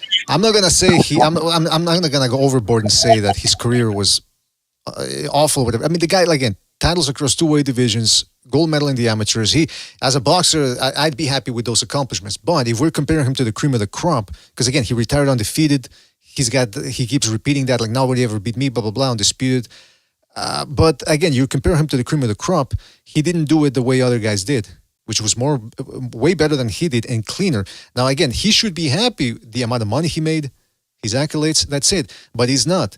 Because again, he's a smart guy when it comes to boxing. He's comparing himself to other guys like Roberto Duran, for example, Julio Cesar Chavez, even Floyd Mayweather. Floyd Mayweather didn't, there was a point, that he started taking the pass to least resistance, but he got to that point by fighting the best. Same thing with Canelo Alvarez. But since Canelo's a contemporary of his, and Andre Ward doesn't really want to touch Mayweather too much, he'll go after Canelo, and he's still salty a little bit. I hate to use the term, but it's true. I mean, he seems to have something against Canelo. It's undoubtable. And beating not only those guys, because Jamie spoke about it in the past, because I remember, and this is true. He decided to retire when Better BF and Bivol were like making. They were relevant. When they were champions. He didn't want to face those guys, so it's not only he didn't want to fight Canelo, he didn't want to fight the beast at 175. Well, it wasn't just Beterbiev. It wasn't just Beterbiev and Bivol. There was Adonis Stevenson. There was Gvozdyk at the time as well. He didn't fight either of those guys. He never made Adonis Stevenson. Never even made him a contract offer. Yeah, he said he wasn't worth it. I think that's what he just said in this article. What does that mean? What does that mean? He was the longest reigning champion at the weight. He wasn't worth it. Yeah, I mean, listen. Adonis Stevenson was overrated, but he was a danger. I mean, the point is, we're not talking about whether I think he would have beaten him or not. The point is, he didn't fight him. Right? He did have thunder in that left hand. Yeah, he did, though. No mistake in there. That did crack. You could crack with that left. Yeah, I think so. I think so, Jimmy. A Superman. I think whether he's a stand-up guy or not, because he started boxing late, he knocked out like 6 dudes. I don't know if it was in prison somewhere, but not supposedly, because obviously that dude kicked thumped. Yeah, his power was real, I think. Yep. Evidenced by the way he fought. Yeah, Gvozdyk. Gvozdyk was avoiding that left hand at all costs. And the conditioning was always Adonis Stevens' problem. Like, the reason why he ended up getting all messed up was lack of oxygen to the brain. He was in such horrible condition. Kudos to him that he didn't quit, but he was in such horrible condition. His brain was getting starved from oxygen, and then you start throwing shots to the brain. That's why he got all fucked up and almost died from that fight. Yeah, that's a great point, Jimmy. Horrible combination right there.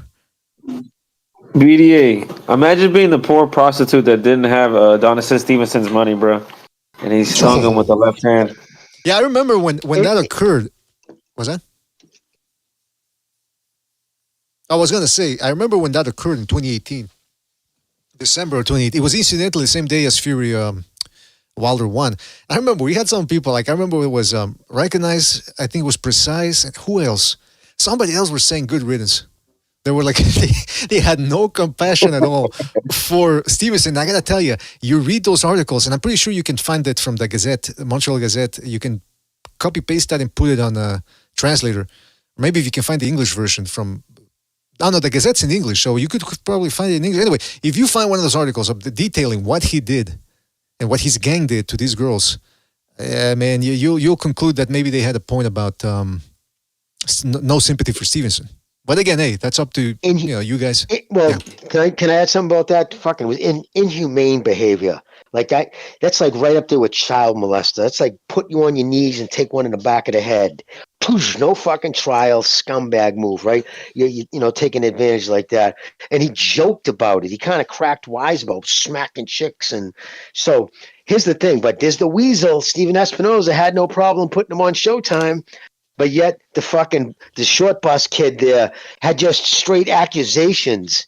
Goes to show you how fucking spineless he went. Just some bimbo made an accusation against Rowley. No, unsubstantiated. That's all it took to get him pulled off Showtime.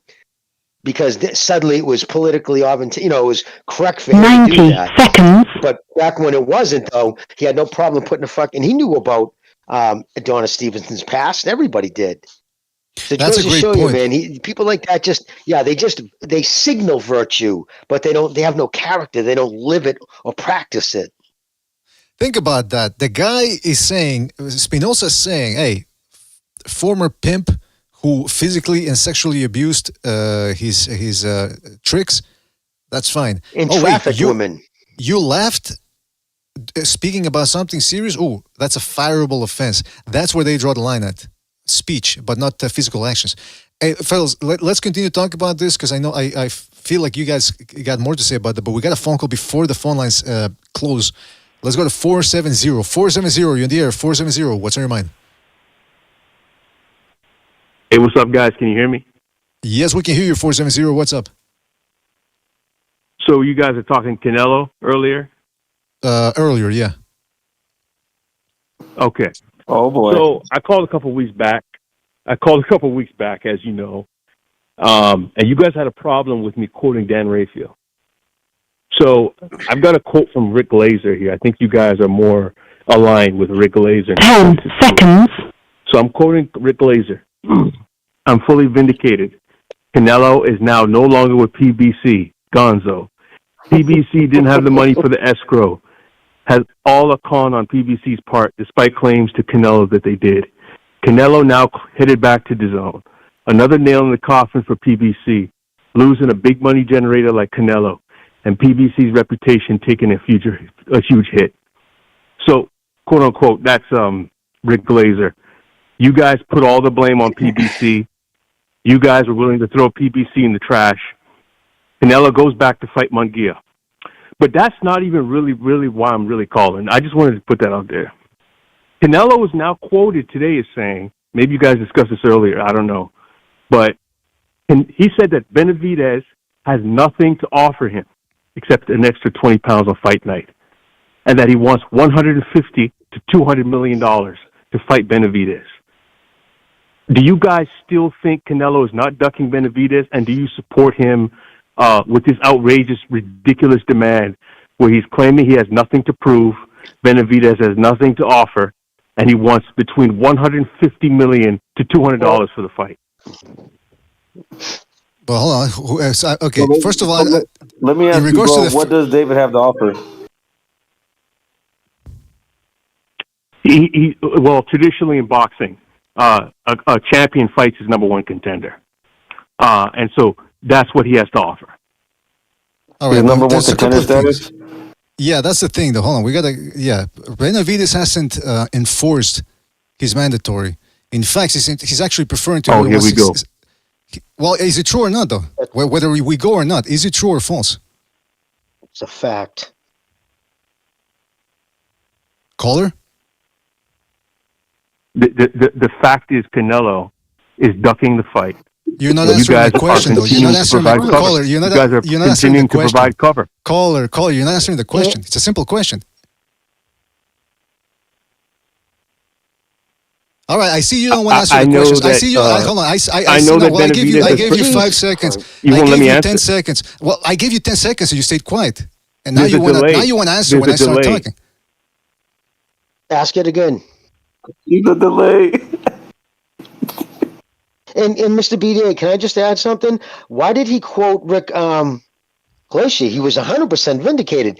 That contract, the 3-fight deal, was dead. The PBC even said that's dead. The new one, they just signed a new contract. It's a 1-fight deal. What do you mean, here we go? You said that to Mr. BDA earlier when Mr. BDA was unequivocally right. That 3-fight deal is dead. Dan Raphael reported it dead. Steve Kim, who said he was talking to somebody intimately involved in the negotiations, it's dead. They try to pull back the money and change the fighter, and Lynch instantly made that fight deal dead, and he did walk away. The new one is a 1-fight deal, so that 3-fight deal was dead. So here we go. And so you guys support Canelo's new demand of between $150 million to $200 for the fight? Yes or no? Post that article. I don't believe he said that. You didn't answer the question, bro. You just asked another one. Yeah, that's the thing. You don't answer our questions, but you expect us to answer your questions. What was the specific question? There's 3 of you guys talking. What's the specific question? You didn't hear my question about the mandatory position. What I do know is that he's the number 1 contender, and he pursued the fight, and Canelo walked away from negotiations. You refuse to answer questions, man. You refuse to answer questions. This is insane. Caller, I just answered it. You didn't. You didn't. You actually didn't answer the question. The fact that you think you did just goes to show you don't want to. You're being intellectually dishonest. I'm waiting for you to say something about Mexicans now. I'm just clocking it in here. Before when's the next comment you're gonna make about cervezas, don't get racial, bro. Doritos. I got nothing against Mexicans, man. Don't get racial. I'm waiting for you. I'm waiting for you to say it. I'm waiting for you to say it. That's all I'm saying. I'm waiting because I'm writing down the time. How long it takes you to say something about that? Since you don't want to I got nothing against Mexicans. I don't know about that. I'm calling you guys out on the Canelo Alvarez, and again, you won't answer my question. Do you support his asking for between $150 million, $200 million for the fight? Yes or no? I don't understand. What exactly? Can you be specific? What are you calling us out on? Lay it out there. I'm calling you out because that's a clear duck. The amount of money he's asking for is a duck. And so what I'm asking you guys to do is acknowledge he's ducking the fight with Benavidez. I disagree, man. Because is it true? Wait, I've never heard this. So he's asking for 150. Hold on. I haven't. I just watched the video. No, on YouTube. Listen. If 200 million. It's on HKHITV. Caller, you gotta listen. He said it. Caller, you gotta listen when people talk. It's on TV. Oh God. No. It's his words. It's him talking. Let me just say this to the caller. Let me just say this to the caller. If that's true, what you're saying, I would personally say, of course, Canelo is talking his way out of the fight because that fight's not worth $200 million. It's just not.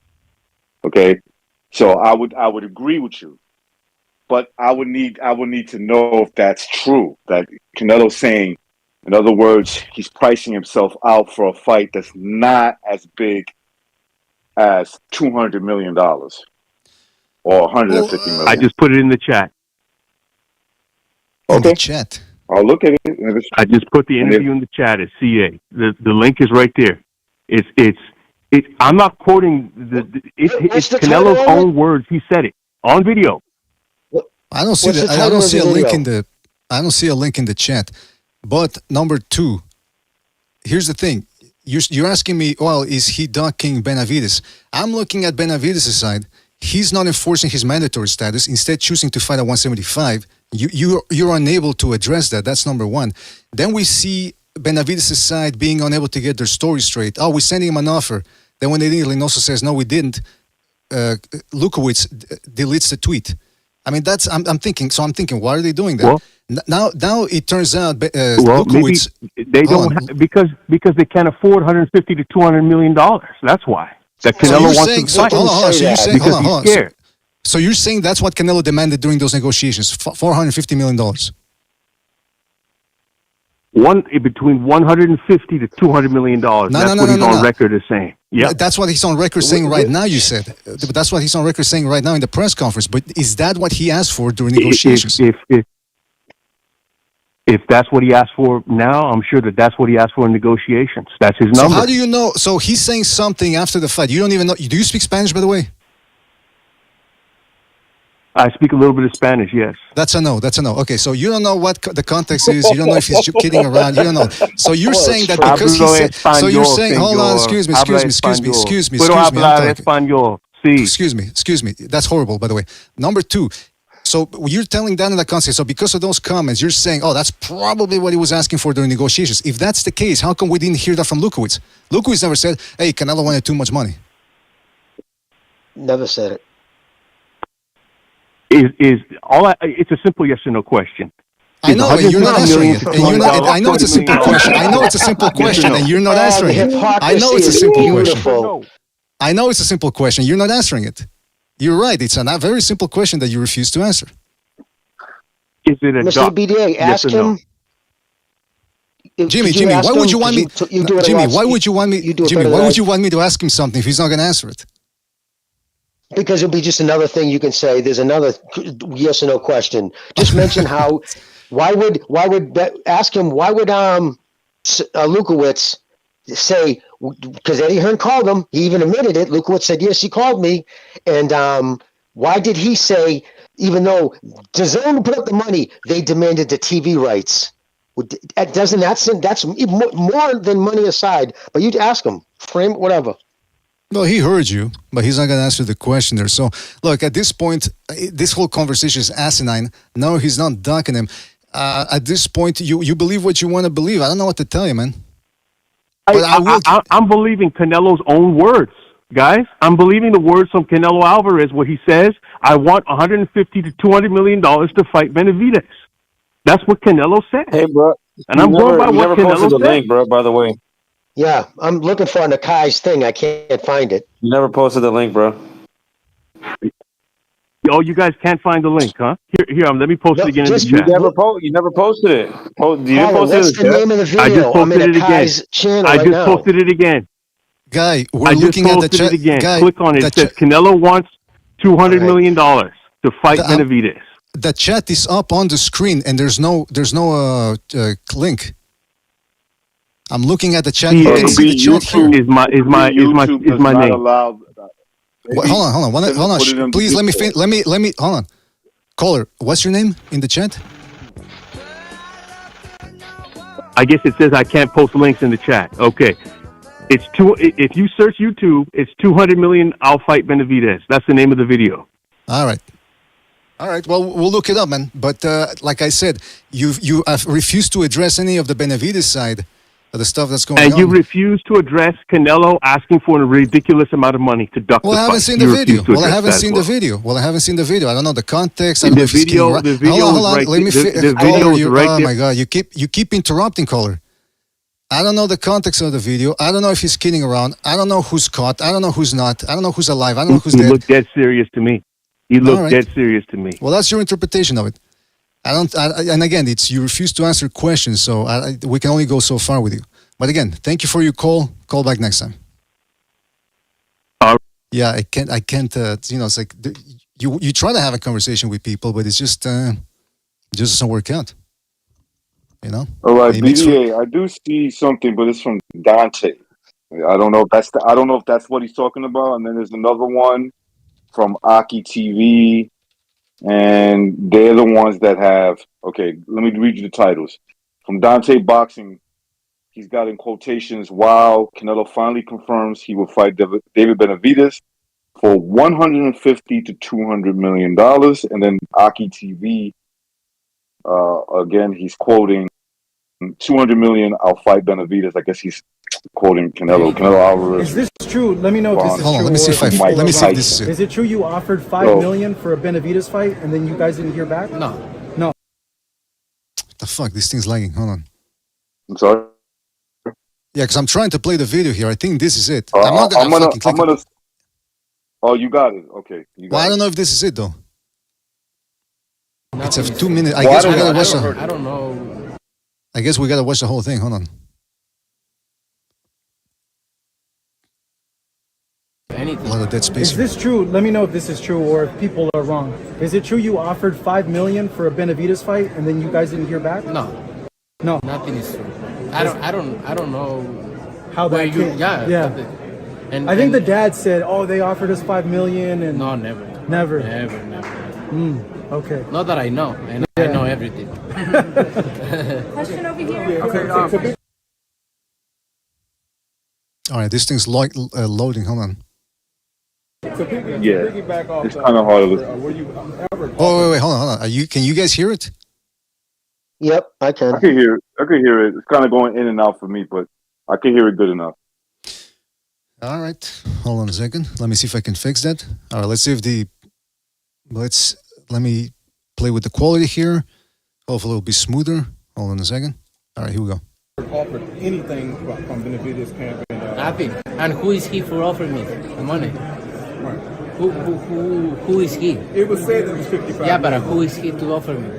And if he offered that amount, he said that amount I can make with anybody. So that's nothing. You don't think that's the one of the biggest fights that can be made? I don't. Maybe. Who knows? But he brings nothing to the table for me. By the way, right there, when they say, is that the biggest fight? You usually don't hear guys saying, oh yeah, that's the best, that's the biggest one. Because then that gives the other side leverage for negotiations. But again, people want Canelo to bend over or get on his knees and say, give me Benavidez. He kind of took a shot.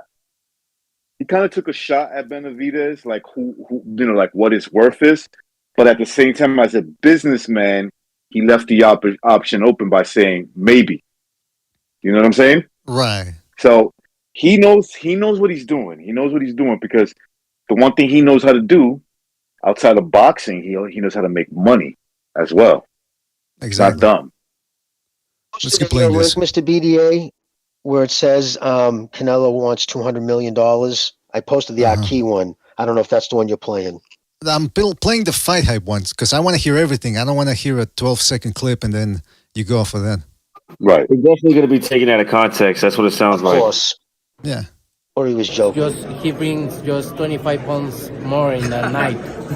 The fight on the night. That's it. But if some promoter, not him because he's nothing to offer me anything. He's nothing to offer me money. Yeah, there's animosity there. Yeah, of course. He's being a jackass there by making those comments. That's the part of the game. Yeah, of course. People have been talking so much shit. People have been talking so much shit about him. He's the same way. Listen, the guy's a redhead.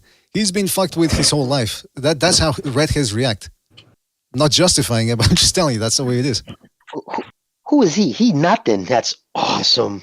He just pulled his pants down and spanked them. Ah, come on. I'm the one. So, but if one promoter who I work to, they come and say, I offer to you 150 to 200 million, I fight tomorrow. Canelo, that's the only. Yeah, so that's taken out of context. What he's saying is for the money, he'll do it. He's not saying I want 150 to 200 million. He's not saying that's his demand. Yeah. This guy tried to call in here and made it say that's like the only circumstances he'll fight David Benavidez. Exactly. That's why I kept hold on. That's why I kept asking. Hold on. That's why I kept asking. Yeah. Is that what he demanded during negotiations with Benavidez? Of course, that's not what he demanded. He's not that crazy. No, exactly. It's just beautiful how he ignores the question you asked, which was 100% fact-based, and a question I asked, which is 100% fact-based, for this nuance thing taken out. No wonder he wouldn't give us the fucking link until he hung up. Yeah, caller, you what I would say is this, BDA, you know what I would say? There's there's some animosity. There's some wordplay going on. Canelo's like, yo, you guys do what I tell you to do. Okay? I don't you guys are, because probably he feels like they're lying, which it seems like they have got caught in lies. And number two, it's a flex. It's like, yo, you guys should be not, negotiating. In other words, I don't negotiate with you guys negotiate with me. That's the way the game goes. And so I haven't heard Canelo say he's not going to fight him, so I can't say he's ducking, right? So if the fight goes through, let's say he beats Munguia in May, and they go, and September comes, he's looking for an opponent, and Benavidez is like, listen, I'm going to go back down to 168. Let's say that he beats Vosdicki. I'm going to go back down to 168. I want to make this fight happen. And Canelo's like, I don't want to do business with you guys. I'll consider that a duck. That's to me, that's like Canelo saying, I don't want to deal with you guys no more. No fight. It really Until is just that happens, amazing. I can't say that. Exactly. But well, it's because again, he hasn't fought him yet, so therefore that's ducking for a lot of people. I mean, listen, again, the way some people overreach to try to make their points. Again, this just goes to show you what Jimmy's been talking about for Joshua Wilder, Errol Spence versus Crawford, Canelo versus Andrade. People already want to believe one thing, so they'll look for little things that they can twist to play to their point. I mean, again, I don't like this. I don't like this whole, he's nothing to me, and then the Benavidez side playing their games. I don't like that. I want to see the fight. But again, to say that, it's clear that Canelo's docking him when the other side's doing a bunch of hijinks, I mean, I don't know, man. You know who cares? You know who cares about that? Who? Canelo haters and fanboys of Canelo. They care about shit like that. Personally, I don't give a fuck.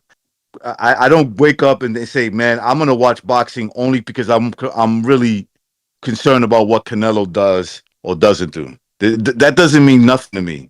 Okay, so when you kind of like just put yourself out and like in other words outside of the store and you're looking through the window, you can see what's obviously going on.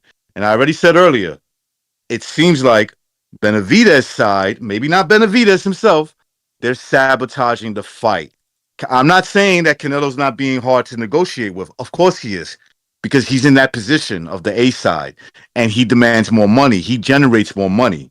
Okay, so of course that comes with ego. Okay, but if you look at what they're saying and then how they contradict themselves, I can't see Benavidez really thinking that he's the one that's looking. He's the one that's looking good in this situation. He's the one that's looking bad. Yeah, there's some tomfoolery going on. Here, man. Yeah, no, that's what I'm saying. There's some tomfoolery going on here, but as time goes on, I got a delay. They screwed the pooch in the past. The Benavidez, Jose, the older brother. He's not a stand-up guy. I mean, like, I don't fucking care, but rumor is he's like an asshole. The dude, his dad, seems all right, but look how he threw Rayo Valenzuela under the bus, right? When he fought Edwin de los Santos. People make mistakes, but David comes across as a nice guy. Yeah, I give him that. Yeah, David is a nice guy, but he wants to be a bully. Look at the way he smiles. He want to be on the driver's seat in this situation. He want to command all the respect in the world. Canelo, you know to answer me. Yeah, I'm kind of like, I'm standing over you. I can beat you up. I'm the king. But then Canelo's probably thinking, like Recognize was saying, he makes a lot of money already. So if the world really want to see the fight, then pay Canelo. Pay him the $150 million. Why not? No, that's He's not in the point, latter though. part of his career. Listen, that's not the point. The point is this. We all want to see the fight happen. And if Canelo actually ducks the fight outright, then okay, we'll call him a duck. I got no problem calling Canelo a duck. I called him a mediocre fighter back in the 2016 when he wasn't fighting Golovkin. I was like, what the fuck is this guy doing? So if he does it again, of course. But again, people want to make it about, fanboy this, fanboy. People want to make it about us.